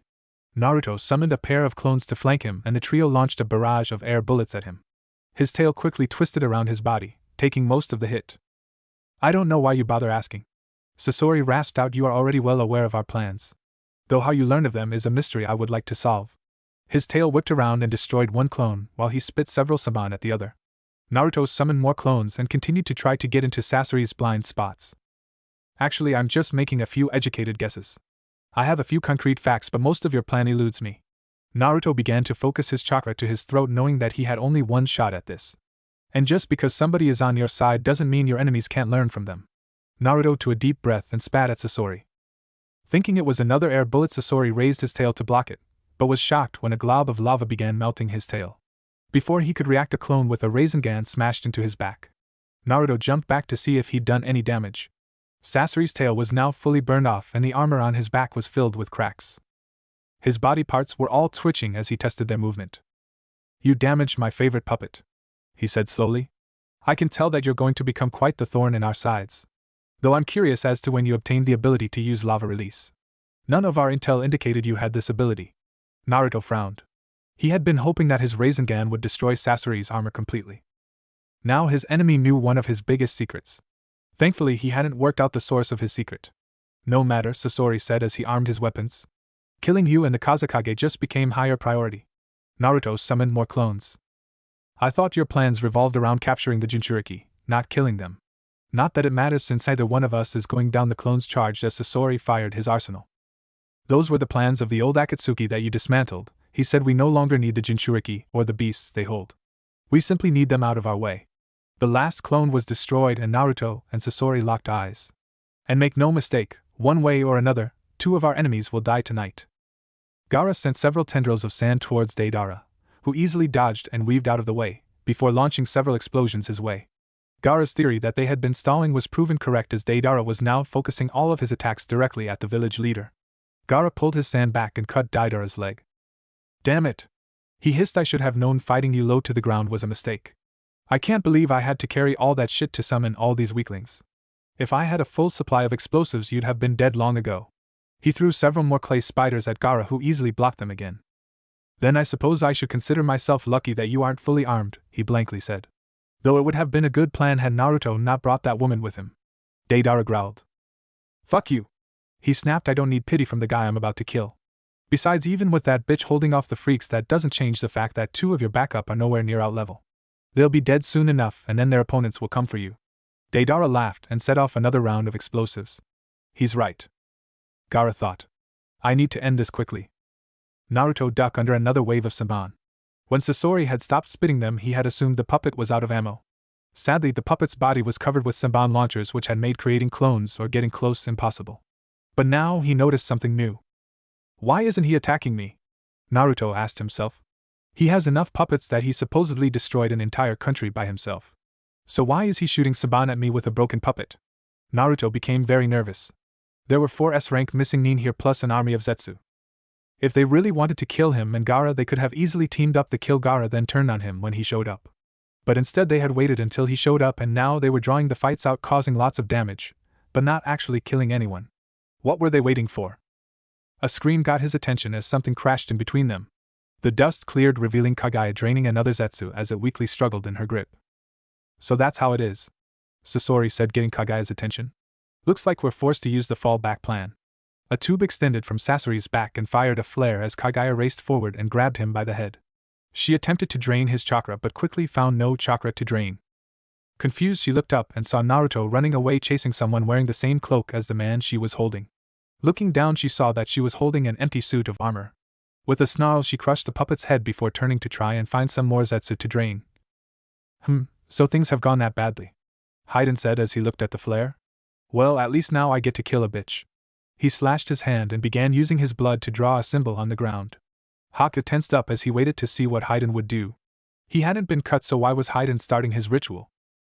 Hayden finished drawing his symbol and pulled a vial of blood from his pocket. He drank it, turning his skin into a bizarre black and white, making him look like a skeleton. Haku began to panic. Whose blood was that? Could they have somehow gotten my blood? Or someone else in our group? Hayden reached into his cloak and pulled out a long, thin sword. Well, this has been fun. See you in hell. Hayden stabbed himself in the heart, and Haku reflexively grabbed his chest. After a few seconds, he slowly relaxed. I'm still alive, he whispered. He didn't get me. Oh, thank goodness. He looked up to see Hayden grinning sickly as he slowly pulled the sword from his chest. Hayden giggled insanely as he put the sword away and stepped out of the ring. But who did he kill? Hayden held up his scythe and smashed one of the mirrors. Got to go, he said. I'm going to need to do a lot of praying to make up for not killing your little bitch ass. He then turned and ran off. Haku stared for a few seconds before chasing after him. I can't let him hurt anyone else, he thought. Karen, Naruto, please be safe. Karen panted as sweat ran down her face. She wasn't going to last much longer. Kakuzu's hearts gave off enough chakra that her mind's eye of the Kagura allowed her to predict their movements and dodge their attacks. Unfortunately, beyond using her chains to hold the hearts back, she hadn't been able to do a thing to Kakuzu. Now the greedy bounty hunter was starting to look bored. Is that all? He asked after that first attack. I was expecting something better. But here it turns out that one of my hearts was destroyed by a lucky shot. He growled angrily. There's no point in dragging this out any longer. Now die. Karen sensed an attack from behind, so she spun around and used a chain to smack down a fireball. Feeling the last of her chakra fade, she collapsed and passed out, but not before she saw the heart that attacked her explode in a shower of gore. What the fuck do you think you're doing? Kakuzu yelled. Don't take it personally, Sasori said as he had the third Kazekage withdraw his iron sand. I bear you no ill will. But the fact of the matter is that at this point you are unneeded for our operation to continue. In fact, your continued presence is currently holding us back. So now, for the good of the mission, die. Sasori sent another wave of iron sand at Kakuzu, who attempted to counter by firing a pulse of lighting. While Kakuzu's body and lighting heart escaped damage, his earth and wind hearts were destroyed. He quickly pulled his lighting heart back into his body, knowing that he would die if it was destroyed. And what happens when you're no longer needed for the operation? He asked. You seem to believe that since you're the one doing the backstabbing now, that somehow makes you immune to it in the future. Sasori sealed the third Kazekage and pulled a katana from his cloak. If I am no longer needed for the operation, then that means the operation was a success, he replied before charging Kakuzu. The heart stealer dodged, knowing that even he couldn't withstand being poisoned by the deranged puppet master. Focusing his chakra around his fist, he punched as hard as he could and was satisfied as Sasori's head flew from his shoulders. But before he could celebrate, Sasori's headless boy swung at him, barely giving him time to dodge. Sasori's head flew back to his body and twisted back on in a sickening manner. So, those rumors of just how far you've taken your human puppet technique are true? Sasori didn't respond, instead charging him again. Kakuzu expertly avoided his strikes while attempting to put his fist through Sasori's chest. Sadly, having a puppet body meant the Sasori could twist and bend in very inhuman ways and not lose any fighting ability. After several minutes of going nowhere, Kakuzu saw opening and punched. Sasori turned as the fist gently grazed his chest. Kakuzu prepared to follow up but found his arm moving very slowly. Too late, he realized that Sasori's free hand had been weaving chakra threads that were now holding his arm in place. Before he could pull free, Sasori stabbed his final heart. Kakuzu spat up blood and glared at his red-headed opponent. "Enjoy your victory for now," he growled as he thought back to the leaders of Taki who had locked him up as punishment for failing to kill the first Hokage. A leader willing to sacrifice his followers to further his own goals will turn on you sooner or later. Remember that. Sasori simply cut Kakuzu's head off and quickly sealed his body. Sasori then turned and approached Karen. "Now what to do with you?" he asked himself. "You held off Kakuzu, which is impressive, but in the long run I doubt you'll amount to anything impressive." He raised his sword overhead. "Still, I would rather err on the side of caution." He brought his sword down to stab Karen, but was stopped by a kunai. Naruto had once again gotten in his way. "I don't have time for this," he blankly said and made a seal. Another wave of explosions went off, but unlike the others that were centered around the Kazekage Tower, these happened all over Suna. "Shit!" Naruto jumped over Karen to protect her from an explosion that went off nearby. Looking up, he saw Sasori was gone. He grabbed Karen and ran towards the Kazekage Tower. He saw Gaara giving orders while several jonin were leading squads to contain the fires. Haku was standing next to him looking exhausted. "What happened?" Naruto asked as he landed next to them. Deidara was preparing to set off a giant bomb that would have caused massive damage to the city, he replied. Suddenly he grabbed his chest and collapsed. Haku's opponent then came and retrieved the body. Before we could begin pursuit, the explosions went off. "What happened to Karen?" Haku asked nervously as he took her from Naruto. "Is she going to be okay? She isn't hurt, is she?" "She'll be fine," Naruto said. "She's just suffering a mild case of chakra exhaustion. And you know how quickly an Uzumaki can get over that." He and Haku laughed weakly. "Well," Haku said, "I guess I'll just take her to the hospital." Haku passed out as his own chakra exhaustion caught up with him. Naruto created a pair of clones to take them to the hospital, while he helped Gaara clean up the mess he had created. A few days later, teams Asuma, Kakashi, and Naruto were finishing with their initial aid to Suna. Ino and Sakura had quickly helped the injured at the hospital, Choji and Shikamaru had helped with the reconstruction, Asuma and Kakashi were helping coordinate the jonin leading the reconstruction. And Naruto had his clones running around acting as messengers. Thanks to them, most of the minor damage had been fixed, though the Kazekage Tower and the area around it was still trashed. Currently Naruto was helping Ino and Sakura at the hospital. "The explosions were the cause of most of the injuries," Ino said, looking over the charts they had. According to witnesses, these Zetsu guys weren't putting up much of a fight, when suddenly out of nowhere they exploded. "Have you ever seen them do something like this?" Naruto shook his head. "No. I've never seen a Zetsu explode," he said. "I've seen them merge together into large monsters, but I've never seen them fuse with explosives like that. I really hope they don't start doing that regularly."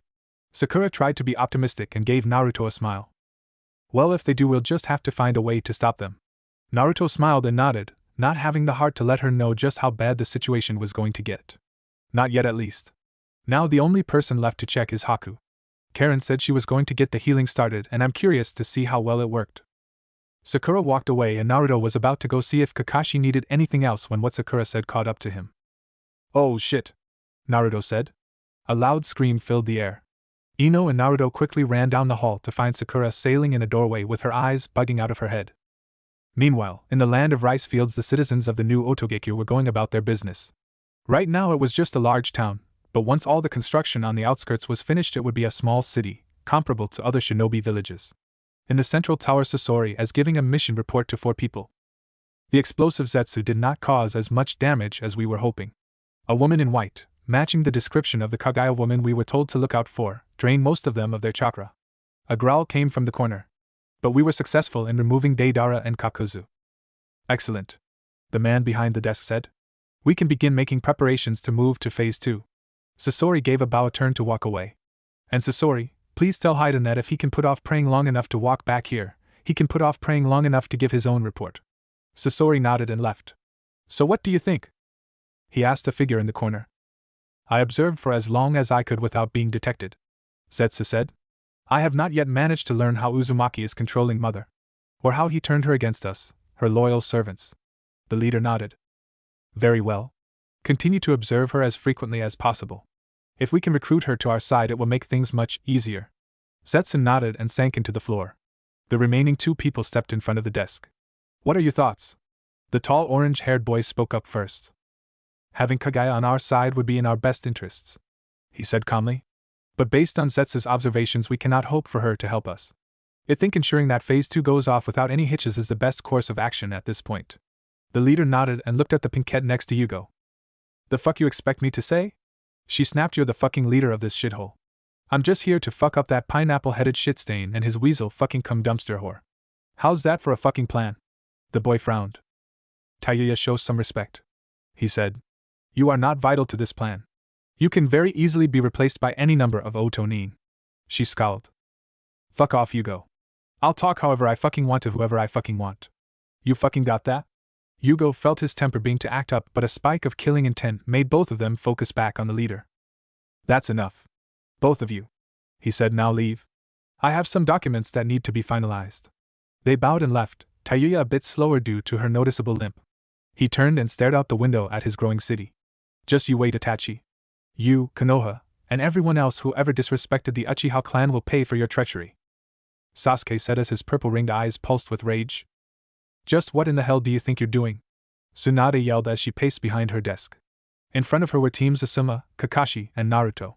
Team Naruto was taking most of the anger. Just because you went on a 3-year trip doesn't mean you can just go running up to other villages whenever you feel like it. And how did you even know that Suna was under attack in the first place? And who attacked it? Well, Naruto began, I knew it was under attack because Shikaka told me. Over my trip I learned how to communicate with, and access the chakra of, all the Biju. As for who attacked, those were the former Akatsuki members who left when the leaders abandoned their whole take-over-the-world scheme. Some of the other Biju warned me that something like this could potentially happen. I just didn't think it would be so soon. Very well, Tsunade said, already feeling another headache coming on. So who is this new group? Who are their members? What is their plan? And why would some of the Biju be aware of them? As far as I know, this new group doesn't have a name, Naruto said. I can answer your other questions, but I don't like repeating myself, so could I tell you in a few days when everyone gets here? Tsunade narrowed her eyes. Naruto, what do you mean by everyone? She said slowly. Naruto nervously scratched the back of his head. I mean I invited the leaders of Kiri, Suna, and Ain here and they'll be arriving in the next few days. Naruto took a step back at the glare Tsunade shot him. Are you insane? She cried.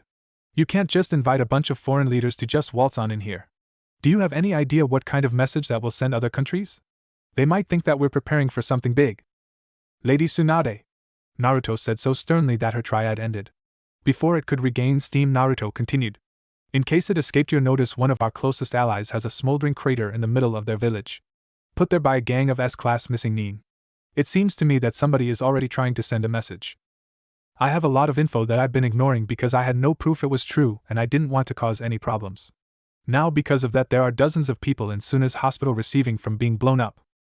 We need to prepare for something big because something big is already starting, and one way or another I'm going to do my best to help the people close to me.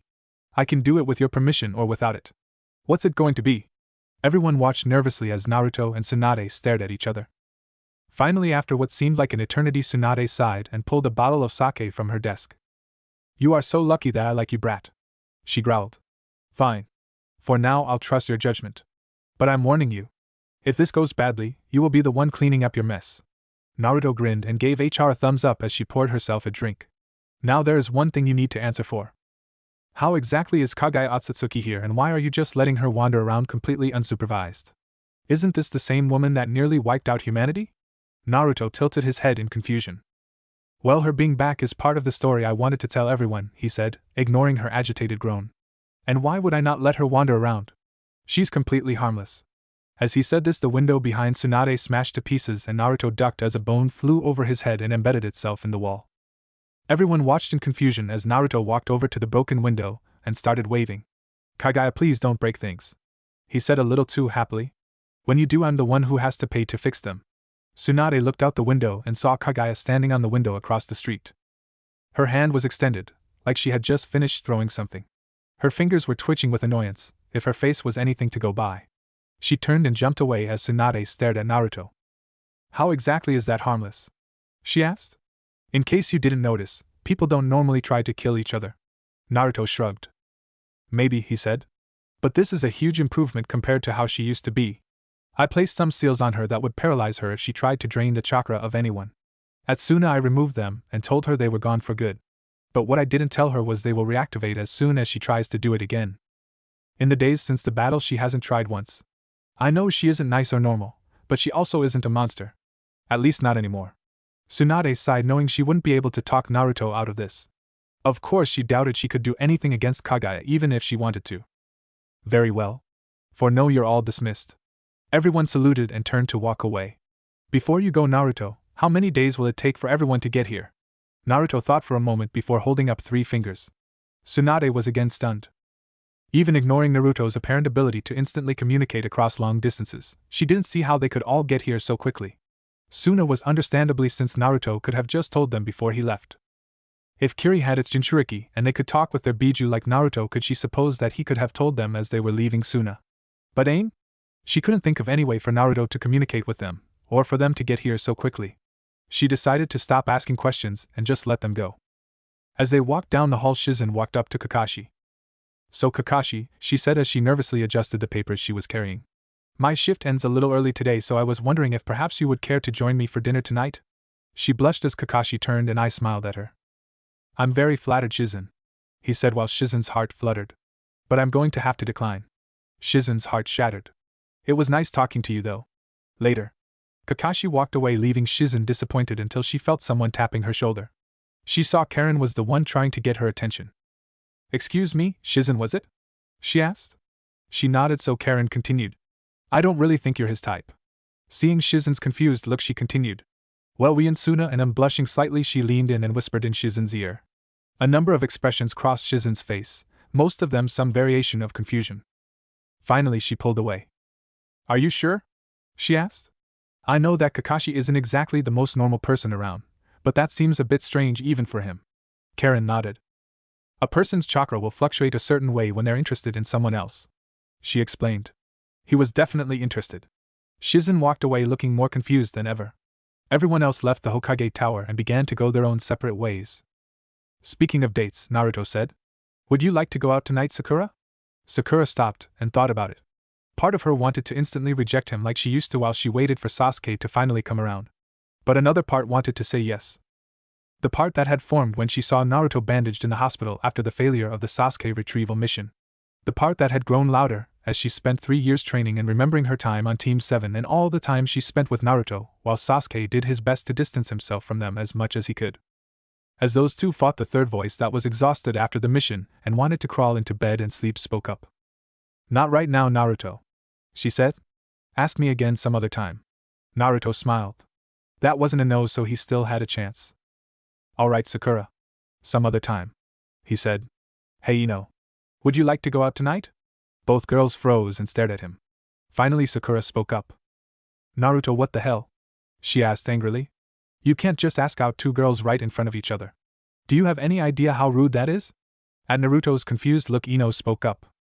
You're making it seem like you don't care who you're dating, she said. Asking me right after Sakura makes it seem like you don't actually care what she said. But it's also like you're only interested in me because Sakura said no, not to mention if we both said yes you'd be cheating on us. Naruto began waving his arms in panic. No, no, no, no, no, he said. I swear I didn't mean it like that. I'm so sorry. I'm still not used to the whole dating thing. I just kind of fell into my other relationships, and none of them ever minded me seeing other people. Once again Ino and Sakura were frozen, staring at Naruto. Naruto, Sakura said slowly in a tone that promised trouble. What exactly do you mean by other relationships? Naruto, unable to sense the danger, began talking. I have 4 girlfriends, he said proudly while holding up 4 fingers. Why? Is that not normal? Sakura's eye twitched. No shit, that's not normal, she yelled. How many people do you know who run around in openly polyamorous relationships? And why are you trying to get more? Are they not enough? Naruto began flailing again. It's not like that, he said. Like I said, I just kind of fell into them. And they said I could date other people if they approved, and they're all coming, so I figured I ask you both.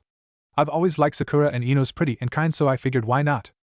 Sakura was about to start another rant when she was cut off by the last thing she expected to hear. Sure, Naruto. What time should I be ready? Sakura turned and started dumbly at Ino. Ino laughed at Sakura's expression before shrugging. What? It's just a date. If it works out, great, and if it doesn't, we can still be friends. Plus, there's no guarantee I'll meet the approval of these mystery ladies. Great, Naruto said. I'll pick you up at 6. Ino gave a wave and walked away while Naruto did the same, leaving Sakura standing there, more confused than she'd ever been. Naruto started thinking about his plans for Ino. Where should I take her? He asked himself. It needs to be somewhere fancy, but not too fancy. I don't think I can afford some of the places around here, plus it is just a first date. Save the fancy stuff for another date if I get one. Excuse me, Naruto Uzumaki. Naruto looked at who pulled him from his musings and saw the same guy who had jumped him while he was talking to Team 8. Hey, it's the creepy art guy, Naruto said with a grin. Not to be rude, but I just got through dealing with one insane artist, so could you make this quick?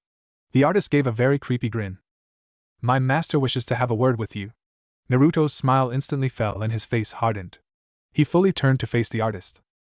Very well, he said coldly. Lead the way, mister. He left the question hanging, hoping to get something out of the weirdo. For the sake of this mission, you may refer to me as Sai, the now named Sai said. He then turned and walked away with Naruto close behind him. Sai led Naruto to an abandoned building where he showed him to a secret passage in the basement. What followed was a maze that Naruto couldn't even pretend to keep track of. Eventually they entered a dark room with a single illuminated table. Sitting at the table was an old man wrapped extensively in bandages. His right arm was sitting in a sling. Seeing the two enter, he made a gesture with his hand, causing Sai to stop walking. Naruto continued up to the table and sat down. So, he said as a cold smile crossed his face. You're the infamous Danzo Shimura? He looked the old man over. Considering all the horror stories I've heard about you, I'm not sure if I should be disappointed or impressed. Danzo's one eye narrowed. And how exactly have you heard about me? He asked. Or about my rude agents? Naruto gave a low laugh. I don't even know where to begin, he said. I suppose the first time I saw your name was when I took down Orochimaru. Danzo's eye widened in shock. He talked a lot about you in his notes. Did you know you inspired most of the terrible things he did? Sure, he took them a lot farther than you did, but you were still the one that inspired them. And of course you still enjoyed the benefits of his work. As he said this, he stared at Danzo's injured arm. Not to mention he gave full credit for Kabuto to you. Danzo gave a grunt. Orochimaru was the one who turned Kabuto traitor, he insisted. Before that he was an ideal shinobi for Konoha. Naruto rolled his eyes. I'm sure you believe that, he said blankly. But getting back to your question. Most of what I heard about you came from my time in AIM. Danzo's eye widened again, and he leaned forward in his seat. I see that got a reaction out of you. Yes, Akatsuki's descent from a band of rebels to an international terrorist cell is your fault. Not purely your fault, but you still have a lot to answer for. Unless I'm mistaken, offering aid to another village in exchange for said village helping you stage a coup is very illegal. I guess we're lucky Nagato accidentally summoned Kagaya to wipe out your forces. Indeed, Danzo said as he subtly activated the stolen Sharingan in his right eye. Why don't you tell me more about this Kagaya woman? To Danzo's confusion, Naruto shook his head. No thanks, he said. She isn't really relevant to this conversation. Instead, let's talk about what a hypocrite you are, trying to stage a coup after exterminating the Uchiha for doing the same thing. Danzo glared at Naruto. Don't look so surprised. In case you forgot, Itachi was a member of Akatsuki. If I knew the history of its leaders, learning about one of the followers shouldn't be that hard. Perhaps, Danzo said as he focused more power to his Sharingan. Of course you can understand why I'll have to ask you to never speak of this again. Yeah, that's not going to happen, Naruto said. And can you do me a favor and stop trying to use that eye on me? Laughing at the confusion and fear on Danzo's face, Naruto decided to explain. Did you know that a pair of Sharingan are permanently linked? If a Sharingan develops the ability to link to other dimensions, even if you implant those eyes in two separate people, they will still link to the same space. And since it would be bad for someone with unbreakable hypnosis to accidentally hypnotize themselves, anyone with the Kodo Amatsukami can't hypnotize themselves. And if those eyes are separated, the two people with the eyes can't hypnotize each other. Naruto slowly opened his mouth as a mass of black chakra flowed out. It took the form of a one-eyed crow with a Sharingan in its single eye. The crow caught a few times before it retreated into his mouth. Where did you get that eye? Danzo asked angrily. He made a hand gesture, and Naruto sensed several rude agents surrounding them. Sadly for you, Itachi no longer shares your ideals, Naruto said. While he agrees that sacrifices are necessary for the greater good, he now sees that sitting back and ordering everyone else to make sacrifices for you while you brag about how great you are helps nobody. It wasn't very wise of you to tell me all of this, Danzo said as he slowly stood up, his glare never leaving Naruto. It doesn't matter, Naruto said with an actual grin. In a few days all those hornets' nests you poked are going to explode and there's nothing you can do to stop it. Now if you'll excuse me, I have other stuff to do. Naruto stood and turned to walk away but found several root agents blocking his way. You aren't going anywhere, Danzo said. You will remain here until all the problems you have created for Konoha are taken care of. I hate to break it to you, but you are not Konoha, Naruto said. You are a self-centered asshole who believes he can get away with anything by constantly spewing the phrase greater good even though the greatest good you've ever done has been purely for yourself. And I really can't stick around any longer. I have a date tonight. Naruto then took a deep breath as he channeled chakra to his throat. Stop him! Danzo yelled. But before they could move, the root agents were all blown away by the cloud of steam Naruto exhaled. The steam cleared, revealing Naruto was gone. Find him. Bring him back here at once. The root agents scattered, but Naruto had followed the steam to the nearest exit and was long gone. Ino looked herself over in the mirror. Naruto had left before she remembered to ask what tone the date was. She wasn't expecting anything fancy, but really hoped he had enough sense not to take her to the ramen stand. Well, he must be doing something right if he managed to win over 4 girls and got them to agree to share. She told herself as she adjusted the purple dress she had settled on. She hadn't done anything with her hair, and the only makeup she used was a bit of lipstick, enough to be sexy without drawing attention. She figured that she looked good enough that she didn't need a ton of makeup. Well, here goes nothing, she said as she left her room and walked downstairs. At exactly 6 there was a knock on the door. Opening it, she saw Naruto in a nice black shirt and good-looking black pants. Wow, you look great, he said as he held out his arm for her to take. She closed the door and took his arm, while looking him over. Thanks, you don't look so bad yourself, she replied. She had never thought much of Naruto, but he had definitely grown to be handsome. So where are we going? Nowhere special, he said. Just a lucky leaf. Ino smiled. As expected, he was taking her somewhere nice without being too fancy. She wasn't sure what she'd do if he took her somewhere formal with the dress she was in. It didn't take long to reach the lucky leaf and get a seat. After placing their orders, Naruto decided to start the conversation. So what's it like on Team Asuma? It's okay, I guess, she sighed. I've been friends with Choji and Shikamaru since I was little, so we get along really well and it's easy for us to work together. But sometimes I get the feeling Asuma doesn't really want to be a teacher. Really? What makes you think that? Ino spent a few minutes thinking about how to phrase her answer. Finally she spoke up. Well, I always feel like Shikamaru is his friend, but Choji and I are just his students, she said. Sure, he trains us. But him and Shikamaru always hang out before and after training, plus during training they act like they're best friends. Sometimes I get the feeling he's trying to get Shikamaru to take over our training. She snorted. Good luck with that. I know how that is, Naruto said. Kakashi never played favorites, but he never really taught us anything either. If you want, you can always come train with my team. Ino smiled. Thank you, Naruto. I just might take you up on that, she said as the waiter brought their food. But let's talk about something more positive. Are you enjoying being back in Konoha? Naruto shrugged. I guess so. It's great to be home, but most of my time back has been spent being interrogated by Tsunade. The blonde pair laughed at that.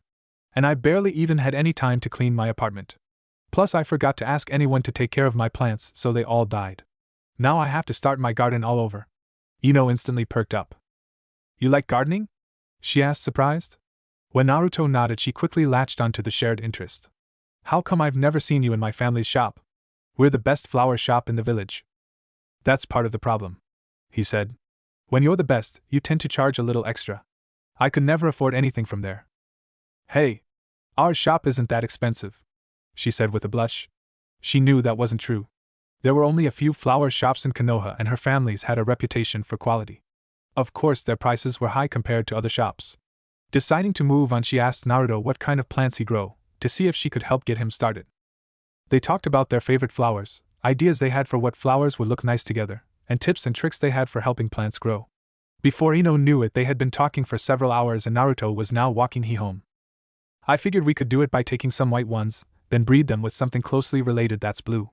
What do you think? Ino thought about it. I suppose in theory it could work, she said. But I'm thinking that might produce a lighter shade than what you're looking for. Plus there's no guarantee the result would be capable of producing offspring. Seeing they had reached her doorstep, she was surprised how disappointed she was that it was over. Does it have to be over? She asked. The night's still young. Sorry, but tomorrow's going to be a long day, he said. The group from Suna is going to be here tomorrow, and since I invited them here, it's only right I'm there to greet them. Ino raised an eyebrow. By group from Suna you just mean Gaara and his siblings, right? Naruto nodded. Come on. They've been here a million times. They don't need you to show them around. Unless Temari is one of these mystery ladies? Naruto laughed. Sorry, but me and Temari? Naruto wiped a tear from his eye. That's never going to happen. Though Temari is the reason I'm showing up early. I promised I'd help set her up with Shikamaru. Temari and Shikamaru? Really? Ino just couldn't see it. Shikamaru wouldn't want to bother with a relationship, and Temari was way too outgoing for someone that lazy. Yeah, they'll go great together. Naruto insisted. Shikamaru just needs a few pushes in the right direction. Well, Ino, I had a great time tonight. I'll see you around. Naruto gave a wave and started walking away. Wait. Naruto looked back at Ino, who was blushing. Isn't this the part where you ask me for a kiss? Naruto grinned. Ino, you shouldn't kiss on the first date, he said. I had a great time tonight. I think we really had a connection. Maybe on the second or third date I'll ask you for that kiss. But first I need to get a second date with you. Realizing what he was asking, she smiled and waved. I'd love a second date, she said. But first maybe I should wait and see if these mystery ladies approve of me. But if they don't mind, then sure. See you later. Ino blew Naruto a kiss and headed up to her room. Leaning out the window, she smiled as Naruto walked away. This relationship was going to be far from normal, but it just might be worth it. Ino hummed to herself as she watered the plants in her father's shop. Even since Naruto had dropped the bomb that the leaders of 3 separate villages were coming to visit, Tsunade had stopped assigning any new missions that weren't D or S rank. S rank missions were too important to ignore, even with foreign ninja running around, while D ranks could be done without sending ninja away. She figured working in her dad's shop for a few hours while he had a meeting with the clan head was easier than a D rank mission, and it'd pay more too. She heard the front door open and quickly got behind the counter. Welcome to the Yamanaka flower shop, she greeted. How can I help you today? She barely finished talking before Sakura grabbed her and pulled her close. You can help me by telling me what the hell happened last night, she said. How was it? Did you find out who these other girlfriends are? Why did you even agree in the first place? Are you dating now? Ino quickly slapped her hand over Sakura's mouth. Sakura stopped talking, but her eyes still shone with curiosity. It was nice, Ino said. We had a nice dinner, talked about each other, and he walked me home. And no, his other girlfriends never came up. She laughed at Sakura's confused expression. I agreed to go out with him because I figured what's the worst that could happen. And I suppose technically we're dating, given that we scheduled training together, and I agreed to help with his gardening. She removed her hand and Sakura instantly began talking again. How do you date a guy with other girlfriends without asking about them? She asked. She didn't get why someone who was just as interested in Sasuke as her would go on a date with someone she barely knew. Then again, she barely knew Sasuke, so maybe she was just chasing anyone good looking. Because they never came up, Ino said. He wanted to know more about me and I wanted to know more about him. The other girls never came up. Once they get here I can get to know them. But until then I'd like to focus on me and Naruto. Seeing that Sakura still looked confused, Ino grinned. If you're so curious about what the appeal is, maybe you should just go on a date with him yourself. Sakura blushed. She wasn't as against the idea as she was 3 years ago, but part of her still held out hope that Sasuke would come to his senses and come back to her. Then maybe some other time, she stumbled out. Ino laughed at her friend as someone else came in. Honey, I'm back, Inoichi said as he walked through the door. Hello, Sakura. It's been a while since your last visit. Sakura politely bowed. Hello, Mr. Yamanaka, she said. Training with Tsunade has kept me really busy lately. I just stopped by to ask Ino about her date last night. I'll kill the little bastard, Inoichi said, flying into protective father mode. Rationally, he knew Naruto wasn't the type of person who would do something to hurt Ino. But in the eternal war between father and boyfriend there is no room for rationality. He better keep his hands to himself. Daddy, we've been over this, Ino sighed. He was respectful enough that he didn't even try to kiss me after the date. Inoichi continued muttering while Ino started walking towards the door. Now I agreed to help greet the representatives from Suna, so if there's nothing else to do here I need to go. Very well, Inoichi said, thank you for covering while I was busy. Ino gave him a hug, then left with Sakura right behind her. My little girl's finally growing up. Thinking of the 2 boys from Team 7, he shrugged. She could have done worse. Ino and Sakura made their way to the front gates. Sakura was still trying to fork out Naruto's relationships in her head. The question that Ino hadn't been able to answer was, how exactly did it work in the bedroom? She got that Naruto valued his girlfriends as individuals. But was the bedroom purely one-on-one? Was it open door? Did you have to set something up with the other girl? Were you dating the other girls too? You're thinking of something perverted, aren't you? Sakura looked up and saw Ino was giving her a large grin. What makes you say that? She asked, knowing that lying to Ino was hard, given her Yamanaka training and heritage. You were blushing and muttering to yourself, she replied. I believe I heard you mention something about other girls joining. Sakura's blush grew worse. Is somebody interested in a little threesome action? Shut up, Sakura screeched, hoping that Ino wouldn't notice that she had hit the nail right on the head. Ino laughed and began running with Sakura right behind her. Sadly for Sakura, the gates came into view before she could catch and get revenge on her loudmouth friend. Hello Naruto, Ino sang as they approached. Jiraiya, Naruto, and Tsunade looked up from their conversation to see the pair of kunoichi approaching. Hello Lord Jiraiya, Lady Tsunade. Hello Ino. What brings you here? Tsunade asked. Her and Jiraiya had just finished making hotel arrangements since, according to Naruto, each leader would be bringing 2 bodyguards each. I agreed to help Naruto get Temari and Shikamaru hooked up, she said. Hopefully a girlfriend will motivate him to get off his lazy ass and train once in a while. Sakura and Tsunade snorted, causing Ino to hang her head. Yeah, you're right, she groaned. So what's the plan for today? I will be meeting with Gaara to begin setting up the framework of this alliance Naruto apparently threw together, Tsunade said while shooting Naruto a look. Naruto will be escorting his bodyguards around. Speaking of which, Naruto said, here they come. Looking up, everyone saw Gaara approaching with his Kazekage hat on. As expected, Kankuro and Temari were right behind him. The Konoha ninja approached, and they met right at the gate. It is a pleasure to see you again, Lady Hokage, Gaara said with a formal bow. Tsunade returned the gesture. It's a pleasure to see you as well, Lord Kazekage, she said. I trust you had a pleasant trip. Gaara removed his hat. Indeed it was. Normally I wouldn't leave Suna so soon after an attack, but thanks to Naruto the damage wasn't as severe as it could have been. Thank you? Don't thank me, Tsunade said. Naruto's the one who took off running the second he realized something was wrong. Then he comes back and announces he's throwing a party for other village leaders. Gaara smiled. Naruto tends to not be very clear when explaining things, he said, getting laughs from everyone but Naruto, who muttered angrily. I have sent several letters to the other leaders, but I've never had the chance to speak to them in person. I'm hoping this will lead to an alliance that can benefit all our villages. Very well, Tsunade said. Let's head to the Hokage Tower and begin negotiations. Naruto, stay out of trouble. Hey! Gaara, Jiraiya, and Tsunade began walking to the Hokage Tower, leaving everyone else behind. Come on, Temari, Naruto said. We have a lot of work to do if you're going to score with lazy, dull, and scrawny. Naruto, don't call him that, Temari said as she lightly pushed him. The trio of blondes left with Kankuro chasing after Gaara, and Sakura once again left by herself. I wonder if I should have told them about Hinata, Sakura said to herself. Heading back home, she shrugged. What's the worst that could happen? So Temari, Ino said as they walked through the park. What exactly is so great about Shikamaru? I mean, I've known him my whole life and he's nice, but I don't think I'd ever date him. Probably for the same reason I won't date Naruto, Temari replied. I see all the great things about him, but he's like a brother to me, and I'm not interested in sleeping with my brother. I guess, Ino said, but even if I wasn't that close to him, he's just so boring. Naruto burst out laughing while Temari glared at Ino. I can't help it if I like the guy. She said you don't seem to mind splitting Naruto with 4 other girls. Rather than get embarrassed, Ino grinned confidently. What can I say, he's just that amazing. Are you sure you don't want to date your not really brother? Temari cringed. Look, she said. If someone wants to date a family member, they can go right ahead and do it. If you're close enough to someone that they're like a family member, then they're like a family member. But don't say someone's like a family member and then date them.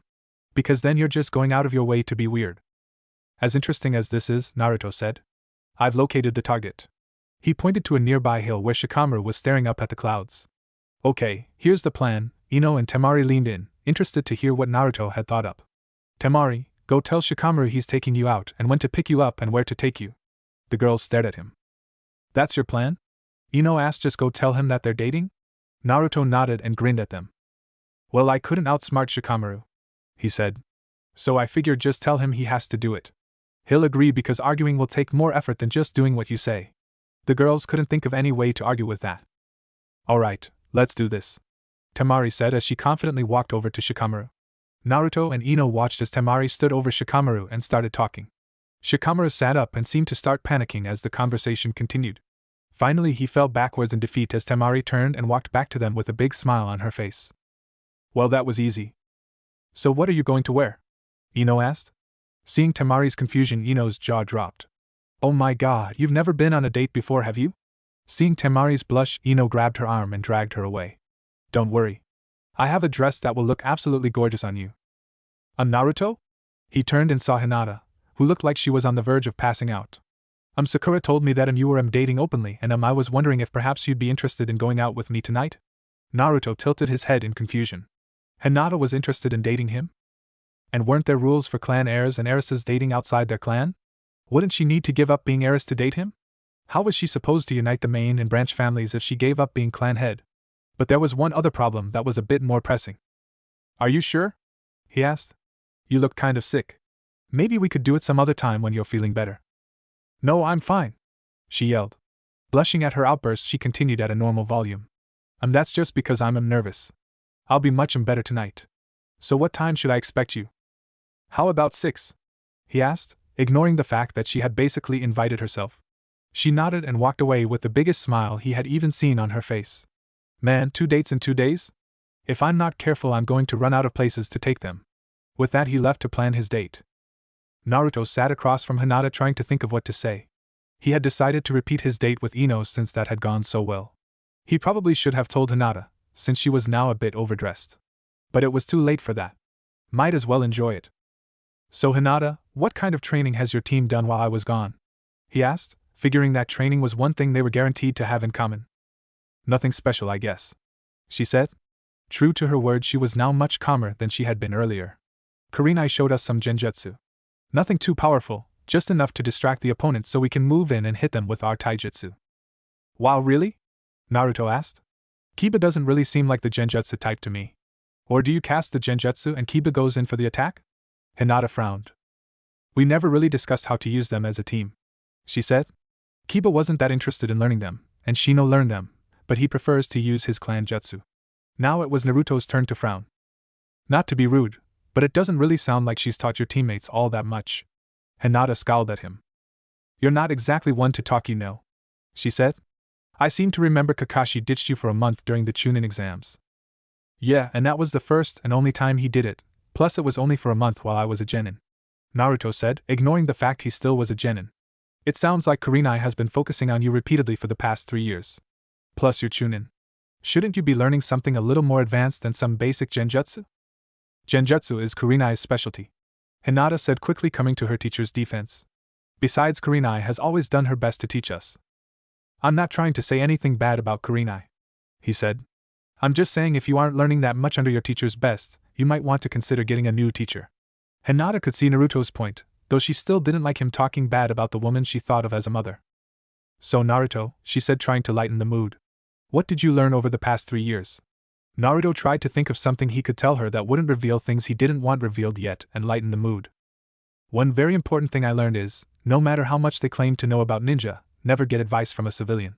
Seeing Hinata's confusion, he grinned. I met this guy, who insisted that he'd read enough about ninja that he could give me some great advice. He kept insisting that I was going to be an amazing ninja based on my unique skills.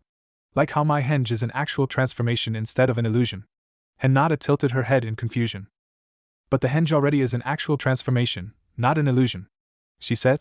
Were civilians really that clueless about ninja? I tried telling him that, but he wouldn't listen. He said between my henge being real and my inability to create a basic bushin, I would never specialize in genjutsu. Did he think that because bushin aren't solid they're illusions? Naruto nodded. That's so. Hinata trailed off. She didn't want to call a civilian stupid for not understanding how ninjutsu worked. But being surprised that a transformation technique actually involved transforming, and thinking that clones, the most basic of ninjutsu, were genjutsu, was rather stupid. So, did you take any interesting missions while I was gone? Naruto asked. With the tension gone, they began exchanging stories. Hinata talked about some of the missions teammate had taken, Naruto talked about some of the sights he'd seen on his travels. Eventually they were walking back to the Hyuga compound. Tonight was pretty fun. Yes, it was just as wonderful as I always dreamed it would be. Hinata sighed happily. Naruto raised an eyebrow. Hinata made it sound like she had been planning this for a long time. Well, whatever. Well, Hinata, I suppose this is the end of our date. She pouted. I really enjoyed our time together. I hope we can do it again sometime. He turned and began to walk away. Wait! Hinata yelled. Naruto stopped and looked at her. This is the part where you're supposed to kiss me. Naruto smiled at her. I'll tell you the same thing I told Ino. We don't know each other well enough yet. Ask me again on our second or third date. Naruto was about to walk away when Hinata stopped him again. But I'm not like Ino. Naruto looked back at Hinata with a raised eyebrow. You don't need to prove yourself to me. Back in the academy when everyone else thought you were an idiotic loser, I noticed you. There was never a moment when I doubted that you would become Hokage. No matter how bad things got, you never gave up. You've always inspired me. You make me believe that I can be a better person and accomplish my own dreams. I love you, Naruto. She stepped forward, preparing to kiss Naruto. To her confusion, Naruto took a step back. Hinata, you couldn't possibly be in love with me. Hinata was fairly certain she heard the sound of her heart shattering into a million pieces. Before tonight, our longest conversation was just before the Chunin exams. Before that, we almost never spoke to one another. You don't know me well enough to love me. But I do know you, she desperately said. I watched you. Whenever somebody said you couldn't do something, you trained yourself as hard as you could. And I watched and wished that I could be as brave and strong as you, so together we could help each other accomplish both our dreams. Hinata, that's not love, Naruto said. That's you using me as an emotional crutch. Hinata gasped. You're a lot stronger than you give yourself credit for. Just have a little more confidence in yourself, and there's nothing you can't do. And I'll be right next to you the whole time, as a friend. So what? She asked as she glared at him. You're saying that if I was braver I wouldn't even want to be with you? That you'd just be an acquaintance and nothing more? Yes, that's exactly what I'm saying, he replied. And I can prove it to you. Come on, please, Naruto said as he crawled on his knees next to Tsunade. You don't have to make her your next apprentice or anything. Just give her a little extra training so she'll be confident enough to stand on her own. Naruto, we've been over this, Tsunade said as Naruto stood up. If I'm going to make this alliance you've set up work, it's going to take a lot of my time. I won't have time to train Sakura and Hinata. Tsunade, you and I both know that Sakura has essentially finished her training under you, Naruto said. Anything you haven't taught her at this point, she's either learned it from Shizen, or she taught herself in her free time. Come on. I turned you 30 again. The least you could do is help my friend out. Tsunade sighed and rubbed her forehead. She knew that Naruto was right, both about Sakura and about her owing him. She was just lucky he was asking her for something so mundane. Fine, she said. I'll work out a training schedule with her later. Now, who exactly are we going to meet this morning? Thank you so much, Naruto said, pulling her into a hug. I promise you won't regret this. Tsunade smiled and returned the hug before they resumed walking to the gates. And today the representatives from AIM should be showing up. Tsunade noticed that Naruto seemed slightly nervous. I really hope you know what you're doing, she said to herself. The last experience she had with AIM involved her team barely managing to escape with their lives from Hanzo near the end of the Second Shinobi World War. She vaguely remembered something about Jiraiya leaving to train some orphans, but shortly after that she had learned of Dan's death and had stopped caring about anything. Relax, Naruto said as they finally reached the gates. Everything will be fine. I just need you to trust me like you always have. I do trust you, Naruto, she said as Jiraiya walked up. It's the bunch of people from AIM I don't know that have me worried. Historically, AIM didn't have the best relationship with Konoha, or any other hidden village. Speaking of, Jiraiya said as he stared down the road leading to Konoha. Any idea when our guests are going to get here? Naruto put a finger on his chin and thought. They should be here really soon, he said. I don't think it takes that long to fly here. Jiraiya and Tsunade shared a look. What exactly do you mean by fly? She asked, hoping this wouldn't turn into another wait-and-see situation. Before Naruto could respond, a loud shriek caused everyone to look up. Flying towards them was, without a doubt, the ugliest bird any of them had ever seen. It had 3 wings and 3 legs, causing its flight to be shaky. Its oversized beak resembled a huge drill more than anything else. The huge creature landed just outside of Konoha's gates. That's what I meant by fly, Naruto said as a trio of cloaked figures climbed off the bird's back. Spotting the familiar red cloud pattern, Tsunade turned to Naruto. I thought you said Akatsuki didn't exist anymore. She said, why are they here? Naruto nervously scratched his cheek. Technically they aren't Akatsuki, he said. Akatsuki started out as a rebel group trying to overthrow Hanzo. Then some horrible stuff happened that I promised I would help them fix, and they became a terrorist organization. Then I met them and we managed to talk things out. They aren't a terrorist organization anymore, but since they rule AIM now, they aren't exactly a rebel group. So they aren't really Akatsuki, but the red cloud symbol means a lot to them, so they kept it. Suddenly one of the cloaked figures turned away from the giant bird and began charging them.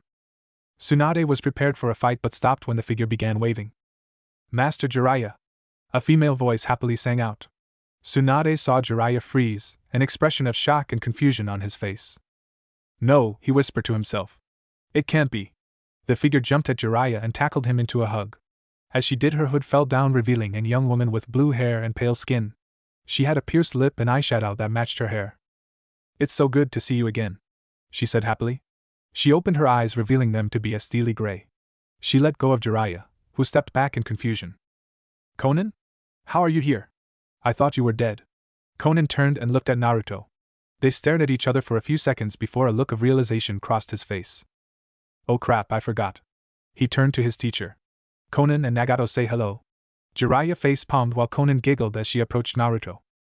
You know it's a good thing you're cute because you never get by with just your brain.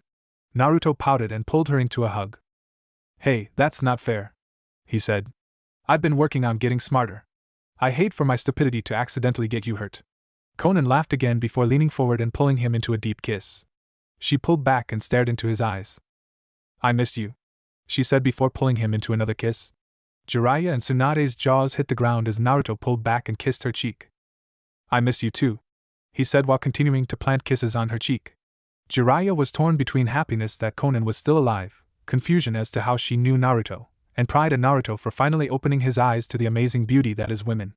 Before he could dwell on this, another familiar, but much less welcome voice spoke up. It's been a while, Jiraiya. The Toad Sage quickly assumed a fighting stance while turning and coming face to face with a pair of glowing red eyes. From your reaction, I take it Lady Tsunade has ignored Naruto's request that the truth behind the Uchiha massacre be revealed. Jiraiya raised an eyebrow. He thought Naruto wanted Itachi's final mission declassified. What did that have to do with the Uchiha massacre? Itachi Uchiha, Tsunade said in a voice that promised pain. Maybe you should consider the fact that discussing S-rank secrets in public is a crime punishable by death. Lady Tsunade, he said with a polite bow. I apologize, but one way or another, the truth will be revealed. Whether you choose to reveal it, or me and Naruto have to tell everyone ourselves. Either way, you can't stop it. Jiraiya looked back and forth between the two. Just what was happening? Oh really? Tsunade asked. And even if you did that, just what makes you think you'd be accepted back here? Simple, he replied. I will aid the leader of AIM in taking down the traitor Danzo Shimura. Once his crimes are exposed, the general public will be far more accepting of me. Seeing an opportunity to learn more, Jiraiya spoke up. Just who is the leader of AIM? He asked. And why would he have such a problem with Danzo? Itachi gave a smile that reminded Jiraiya a little too much of Naruto. She is right over there, he said, pointed to the third figure who had just dispelled the bird summons that they had rode here. Jiraiya was rather surprised. The girl looked to be about Naruto's age, with flaming orange hair and too many piercings in her face. As she approached, she met Jiraiya's eye, causing him to freeze. A pair of very familiar purple-ringed eyes stared at him. It's very good to see you again, Master Jiraiya, the girl said. Jiraiya stared blankly. He had seen and heard a lot of crazy things since Naruto came back, but there was no way he was actually seeing what he thought was in front of him. Nagato? Is that you? The girl blushed and looked away. What the hell? How did this happen? She turned and glared at Naruto, who was no longer kissing Conan, but was still holding her closely as they talked. That conversation can be saved for later, she said, sounding slightly embarrassed. For now there are more pressing matters. Where is Danzo Shimura? Look, Nagato, whatever happened, I'm sure he was cut off by her grabbing him and, with a strength her small frame shouldn't have possessed, pulled him face to face with her. He stared into her eyes. They were the coldest, cruelest, most hate-filled eyes he'd ever seen. Where is Danzo Shimura? Danzo paced back and forth deep in the bowels of his root facility.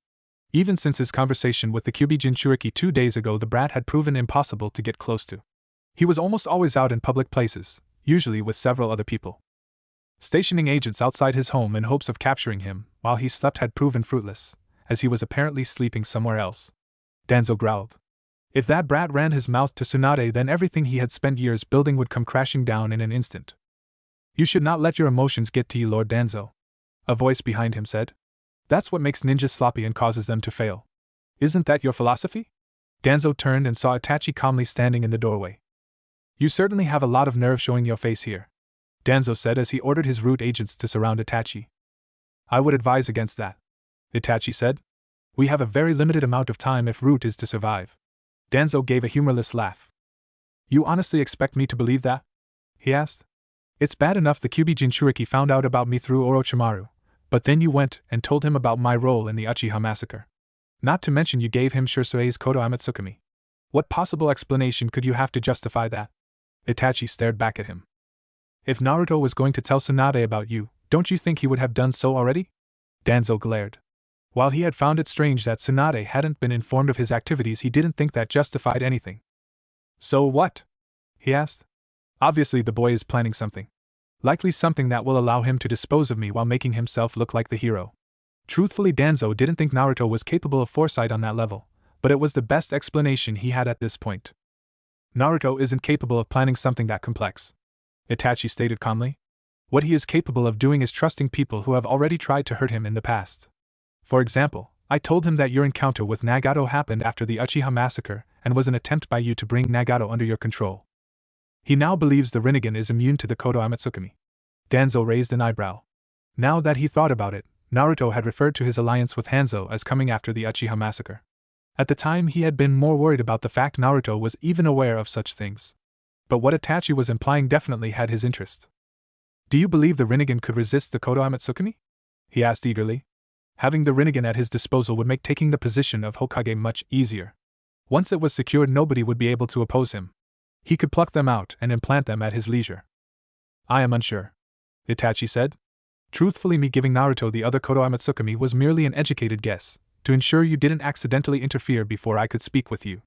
I apologize for any problems I may have caused, but Nagato has been increasingly paranoid since allying with Naruto, and I was unable to contact you. Danzo didn't drop his guard. In theory, what Itachi was saying could be true, but he hadn't gotten to where he was by being trusting. Trusting was what had allowed people like him and Orochimaru to prosper under the third Hokage's reign. Very well, he said. How would you recommend we proceed? This would be his test. Depending on how Itachi answered, he would know if he could go along with his plan, or if he would just kill him now. He could always use an extra pair of Sharingan for his arm. We don't have much time, Itachi said. Right now Nagato and Naruto are likely spilling everything they know about Root to Jiraiya and Tsunade. I placed a genjutsu on them so they won't notice my absence, but I doubt it will take them long to notice. From what you said earlier, I'm assuming you brought Naruto down here, correct? Danzo nodded. Then we'll need to fortify our defenses along whichever entrance you brought him in through. Do you know which entrance he escaped through? Danzo growled. Unfortunately, no. He said the boy somehow produced a cloud of steam and managed to cover his tracks as he escaped. Do you know how he did it? Itachi nodded. It would appear that during his journey Naruto made a point of speaking to all the Jinchuriki. Danzo's eye widened. Was the brat trying to cause an international incident? It seems Jinchuriki are capable of sharing their chakra with each other. Because he has all of their chakra within him, Naruto is capable of using all of the Bijuu's unique abilities, though only at the most basic level. I believe the cloud of steam was a severely underpowered boil technique. Do you think this chakra transfer could be replicated in non-Jinchuriki? Danzo asked. The potential for all his root to have the abilities of all the Biju, even on the most basic level, was too good to pass up. I don't know, Itachi said. But perhaps those thoughts should be saved until after the situation has been dealt with. Danzo nodded, disappointed in himself for losing focus like that. Now, since we don't know where he exited the base, we can't guard against them entering from that point. Unless you believe Root has the manpower to guard every single entrance. We do, Danzo replied. But our forces would be spread extremely thin. If they do enter through a different entrance than the one the Jinchuriki knows of, our forces will be overrun. But if we don't place anyone and they do enter there, nothing will stop them from reaching us. Itachi closed his eyes and thought. Perhaps we should keep our forces here, then send them to defend whichever entrance they attempt to enter through. I think it would be best if an explosion shook the base before Danzo could finish. Looking at the nearby security cameras, he saw Konan and Tsunade leading a platoon of ANBU in through the entrance Naruto had used. It appears we don't have time to continue this debate, Itachi said. What do you recommend we do? Danzo turned and pointed at the Root, who had been standing by to see if Itachi was a threat or not. Fortify the entrance, he ordered. This is our only opportunity to stop them. The Root quickly and silently left. Itachi approached and watched the cameras over Danzo's shoulder. Between Konan and an ANBU with wood release, they appeared to be attempting to capture as many as they could. What a fool, Danzo said. Showing mercy to a force created solely for the purpose of destroying her. This is why sooner or later she'll fail. What should we do about Kaguya? Itachi asked as Tsunade began to advance. Danzo scowled at the name. That's the second time I've heard her mentioned, he said. Who is this woman? What is she capable of? He sensed a spike of chakra and felt Itachi tackle him as a beam of light destroyed the security cameras. Looking up, he saw Naruto standing with a girl with the Rinnegan with a bizarre weapon for a hand and a woman in white with 3 eyes. That is what she is capable of, Itachi said blankly. Nagato's hand transformed back to normal while Naruto glared at Itachi. Itachi, what the hell? Naruto yelled. What happened to all that talk about restoring Konoha and cleaning out the corruption? Itachi stared back at Naruto. I lied, he responded. Naruto growled with anger before Nagato put a hand on his shoulder and stepped in front of him. Save your breath, Naruto, she said. It would seem once a traitor, always a traitor. But he's not my concern. She turned and glared at Danzo. Danzo Shimura. She growled with a slightly psychotic grin. You have no idea how long I've waited for this day. I'm going to enjoy killing you as slowly and painfully as I possibly can. Danzo smiled and uncovered Shirsui's eye. Unfortunately for you, Danzo said. Your vengeance will need to wait until you've finished serving me. He began channeling chakra to his eye when a sharp pain shot through it. Confused, he blinked a few times before he realized his field of vision had been narrowed. Turning his head, he saw Itachi standing next to Nagato and Naruto, with Shirsui's eye in his hand. Nagato and Naruto both had stunned looks on their faces. I didn't even see you move, Naruto said, amazed. How did you do that? Naruto's mouth shot open and the crow with Shirsui's eye carefully took the other one from Itachi and dispelled itself. When you transplant an eye, the optic nerves, muscles, and bone all heal in a specific way, he said. In their paranoia, the Uchiha developed several techniques designed specifically for plucking stolen eyes out of their sockets. Naruto turned slightly green. Itachi, you bastard, Danzo said as he covered his eye. Whatever you're planning, you won't get away with it. Several Root appeared, having come to warn Danzo that the ANBU were slowly gaining ground. Itachi smiled. I already have, he said. My sole purpose for being here was to ensure that Shirsui's eye wasn't damaged. Now that it's safe, I'll leave Nagato to deal with you. The Root ninja surrounded Itachi and stabbed him.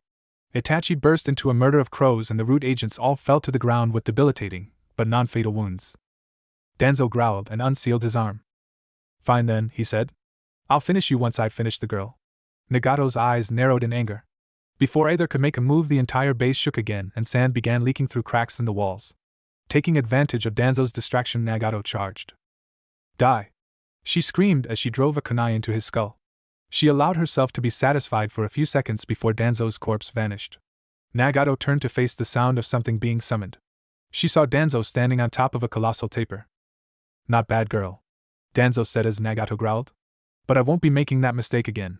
Baku, destroy her. Baku's truck swung at Nagato, who held an arm up to block it. To Danzo's amazement and horror, instead of becoming a bloody smear on the ground, she was just barely knocked backwards. Baku's trunk was now being held by Nagato, who had sprouted several extra arms. She reached up and tore off her damaged cloak, revealing that she was wearing standard ANBU armor. Only the sides of the shirt were slit, allowing her extra arms to move freely, and the shirt was short enough to expose her waist. My turn, she said as she flashed through several hand seals. In a cloud of smoke, a gigantic centipede appeared and began crawling up Baku's trunk. The tapir snarled as it attempted to throw the giant arthropod off. It hissed and dug its fangs into the summon's nose. As the two fought, Nagato jumped onto Baku's back. Danzo spat several air bullets at her, which she quickly dodged. Focusing her chakra around her waist, she summoned her Azura Path's tail. The massive saw blade flew forward and cleaved Danzo in half at the waist. Just as the two halves were about to land, they vanished. With a scream, Baku dispelled itself, the centipede's venom finally getting to him. Nagato jumped back to the centipede's head and saw Danzo standing in front of her. How are you doing this? She asked. I could ask the same of you, he said as he stared into her eyes. I seem to recall the Rinnegan user was a young man. Yet there's no doubt your eyes are real. How did you get them, girl? Nagato snarled and pointed her hand at him. Stop calling me that! She screamed as a blast of gravity flew from her hand and blew Danzo to pieces. Without waiting, she jumped off her summon's head and, as expected, landed right in front of Danzo. He quickly moved to stab her with a kunai, while she reached out to grab him. Ignoring the pain in her shoulder, she quickly grabbed Danzo's face and channeled her human path, sucking out his soul. Immediately she knew sometime was wrong. Normally souls stolen through the human path were like books that she could look through and read at her leisure. Danzo's was like a hastily written note that was rapidly burning up. Focusing her thoughts, she barely managed to find what she was looking for. She turned to face Danzo, who was beginning to look nervous. What are you so happy about? He asked, seeing the insane grin on her face. She pointed to Danzo's arm, where 4 of his Sharingan had closed. It was close, but I managed to find out the secret behind your little trick, she said. Placing a genjutsu on yourself to ignore every fatal injury you receive is rather clever. And rather enjoyable for me. I've already killed you 4 times. Now I'll get to enjoy killing you another 7 times.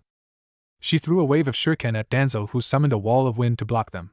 Nagato quickly used her Preta path to break through the wind wall, then quickly used her Azura path to put her fist straight through Danzo's chest. Unlike before, he crumbled to dirt. Looking around, she saw Danzo was gone. So, the rat's trying to run away, is he? She said to herself. She turned and faced Kaguya, who had been standing off to the side, while Itachi and Naruto had kept any root agents from interfering. I believe we had a deal? Kaguya scowled at being ordered around, but didn't say anything. Instead, she held out her hand, opening a portal in the middle of the room. A few seconds later, Danzo fell through, looking confused as to how he had ended up back there. It's useless, Danzo, Nagato said. As long as Kaguya's here, any path you run down, any rock you hide under, and hole you crawl down, all of them will lead back here. You can't escape me. Now die. Konan ducked under a stray kunai before sending another wave of paper forward. As Itachi had predicted, the root members were all charging into the bottleneck created by attacking one entrance. They didn't have any plan of attack, they just suicidally charged, hoping to take out as many ANBU as they could. What they hadn't counted on was Gaara, Konan, and an ANBU with wood release. Between the 3 of them, they were able to immobilize the root long enough for the ANBU to incapacitate and capture them. Unfortunately, unlike them, she was limited by how much paper she could carry. The situation was made worse by the fact that the battle had been dragging on longer than expected. Nagato, Naruto, please be safe, she whispered to herself. She knew she shouldn't be thinking of them while fighting a battle of her own, but she just couldn't help it. The 2 people closest to her were fighting the monster who had ruined her life.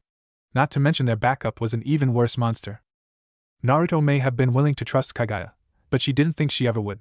The fact that her compliance in this plan had been earned by promising her that she could drain the life from all the root that were too far gone to be integrated back into the regular ANBU just showed what kind of person she really was. Those root would be killed either way, but that didn't change the fact that Kaguya's loyalty was being bought with human lives. As she blocked several shuriken, the sounds of a massive explosion shocked the base, causing the lights to flicker. All the root froze, making them easy to capture. As Konan pinned them, she heard one whisper. Lord Danzo is dead. Konan's eyes widened in amazement. Had they done it? Had they really done it? Was that monster really dead? Konan impatiently waited for the ANBU to arrest the last of the root before she ran towards the center of the complex where it was likely they were fighting. When she got there, she froze in terror. The entire room was missing. In its place was a huge empty sphere with pipes and wires hanging down. It looked like something had taken a massive bite out of the complex. She saw Danzo's beaten, bloody corpse at the bottom of the pit, but there was no sign of anyone else. Nagato? Naruto? She called nervously. Her voice echoed across the empty room. Nervously, she began climbing into the pit. Nagato? Naruto? Her breathing began to grow labored as fear slowly crept into her soul. Reaching the bottom of the pit, she began frantically looking around. There were no signs of life anywhere. Nagato. Naruto. Panicking, she turned and glared at Danzo's corpse. Why do you keep having to ruin my life? She screamed as she kicked his body into the corner. Konan grabbed her head and screamed in pain. Once again, just as everything was going right with her life, the world saw fit to take it all away from her. Everything in front of her began to grow hazy as tears filled her eyes.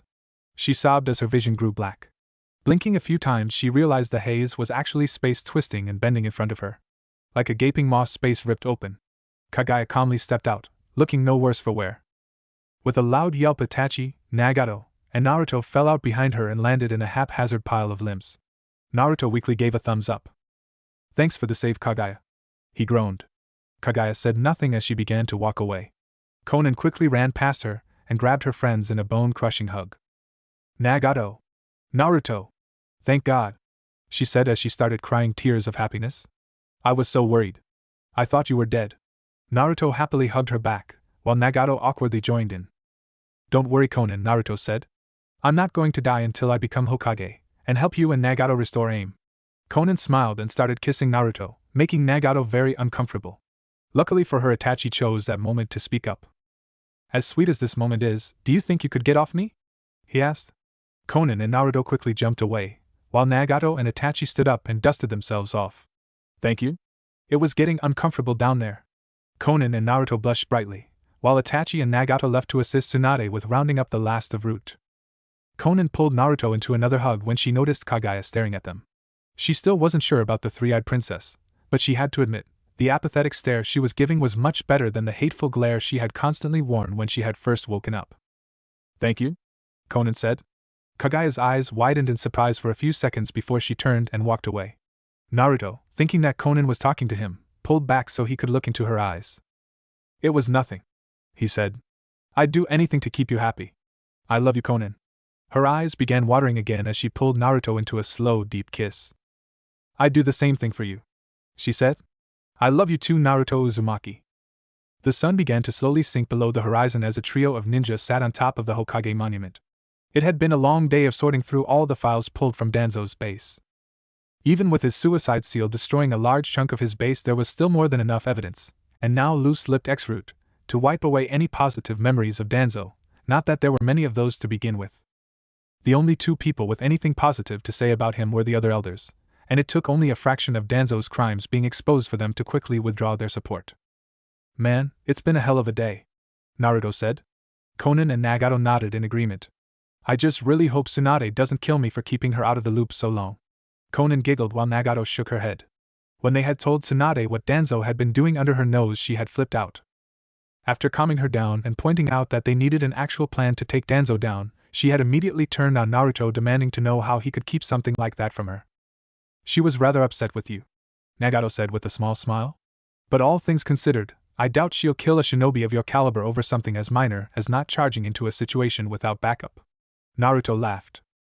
"I don't know about that," he said. "At this point, that's pretty much what she expects from me." The two Ain Kunoichi joined him in laughing. Konan leaned onto his shoulder. "Well, lucky us, you've started working on that," she said. "And thanks to you, that monster is finally dead, and Yahiko can finally rest in peace." Naruto smiled and kissed her head. "It's no problem," he insisted. "Any decent person would want to put a stop to him. Now who wants to celebrate?" "Ramen's on me." Konan shook her head as they stood up. Well, at least she could meet this girl Naruto had mentioned a few times. Plus the ramen from there was Naruto's favorite food besides red bean soup, so it must have been good. "Nagato, would you like to join us?" At that, Nagato's good mood seemed to deflate. "No thank you," she said blankly as she stood up. "I hope you two enjoy your date. Konan, I'll see you back at the hotel room." She quickly walked away, leaving Konan and Naruto looking at each other confused. "Well, I wasn't going to make it a date, but if you'd like," he held out his arm. "Konan, would you do me the honor of accompanying me on a date?" Konan snickered and took his arm. "What's wrong with Nagato, though?" Konan frowned. "I'm not sure," she said. "She has been rather preoccupied the past few days. I'd assumed she was thinking about her confrontation with Danzo, but now I'm not so sure." Naruto shrugged and they agreed to keep an eye on their friend. They were halfway to Ichiraku when a rather upset voice called out, "Naruto!" The pair turned and saw another blonde teen stomping towards them. "What's this I hear about you charging into a base full of heavily armed traitors?" Naruto nervously scratched the back of his head. "Now we know," he said. "To be fair, I teleported into a base full of heavily armed traitors. And I was just running interference. And a lot of them were brainwashed, so they aren't all totally traitors." Ino clearly wasn't amused. "And Tsunade was there." Ino pinched the bridge of her nose. "Naruto, you shouldn't be so reckless," she said. "You know your friends will always be there to help you, right?" Naruto and Konan both smiled at Ino's statement. "Thank you, Ino," he said. "I promise that I won't go charging into danger in the future without making sure my friends know I'm doing it first." Ino couldn't stop herself from laughing. "Fine. But be careful," she said. "Don't forget that you still owe me that second date you promised." Konan perked up at this. "Oh really?" Konan asked. "That didn't take you very long, did it?" Naruto nervously laughed while Ino noticed her for the first time. "Konan, this is Ino Yamanaka," he said. "Ino, this is Konan. She's one of my girlfriends." Konan held out her hand, which Ino shook while blushing. "Well, that's not quite the first impression I wanted to make," she said while looking Konan over. Her cloak left a lot to the imagination, but from what she could see from the open front, Konan easily beat her in the looks department. "It's fine," Konan said. "You were just worried about him. It's sweet. Plus you're rather cute." Ino blushed while Konan laughed. "Relax. While I'm not opposed to it, 3 people to a bed isn't exactly my thing. But we should definitely get to know each other better. How about tomorrow? I'm free all day." Ino nervously nodded and began to walk away. "Later, Ino!" Naruto yelled. "Now about that ramen." With that, they resumed walking to Ichiraku. When they arrived, they entered and saw Shizen talking to Ayam. "Are you serious?" Ayam asked. Shizen nodded, causing Ayam's mouth to drop. "Really? I mean, I always knew he was a little strange, but are you sure?" "That's what Karen told me," Shizen replied. "She seems to know what she's talking about. Plus, it makes sense when you think about it. I am nodded in agreement before noticing her favorite customer was back. Naruto! You're back! She cheered. And who's this lovely lady? Shizen turned and blushed slightly. Hello Naruto, Conan, she said. Are you two on a date? Ayame looked at Shizen confused before Naruto's answer shocked her. Yeah, we are, he said as they sat at the counter. Ayame, this is my girlfriend Conan. Ayame blushed as she shook Conan's hand. Shizen finished her ramen and started to leave. I suppose I'll see you tomorrow then. Naruto and Conan waved before turning back to Ayame and placing their order. Ayame brought them their ramen and Naruto started telling her about his adventures. Eventually the two left, and were enjoying walking in the moonlight. So Conan, Naruto said, shall I escort you back to your hotel room? Conan frowned and pulled Naruto close. Naruto, I was really worried about you today, she said. You and Nagato were fighting that monster, and I was so scared something would happen. She pulled Naruto into a hug and rested her head on his shoulder. I just don't know what I would do if something happened to you. Naruto began stroking her hair. Don't worry, Conan, he whispered. I'll always be here for you. I promise. Conan smiled and kissed his cheek. I know you will, she said. Instead of escorting me back to my hotel, perhaps you would do me the honor of escorting me back to your place. Naruto pulled back slightly surprised. Really? He asked. Not that I'm complaining, but I figured with everything that happened today you'd want to spend some time with Nagato, remembering Yahiko. Conan lowered her head. Naruto, I spent years wallowing in Yahiko's death, she said. I know that's not what he would have wanted, but I couldn't stop myself. Our relationship didn't advance because we were in the middle of a war. I want to take advantage of this. We both know what's coming. Please. It's been so long since you left AIM. Naruto placed a finger under her chin and turned her towards him. As you wish, he said as he kissed her. What if Naruto Sage has equal power to Tailed Beast? And thanks for watching my video till the end. If you enjoy this content, then do consider subscribing to my channel, and leave a like if you guys need the next part. Comment down, and thanks for watching the video, and see you guys in the next video.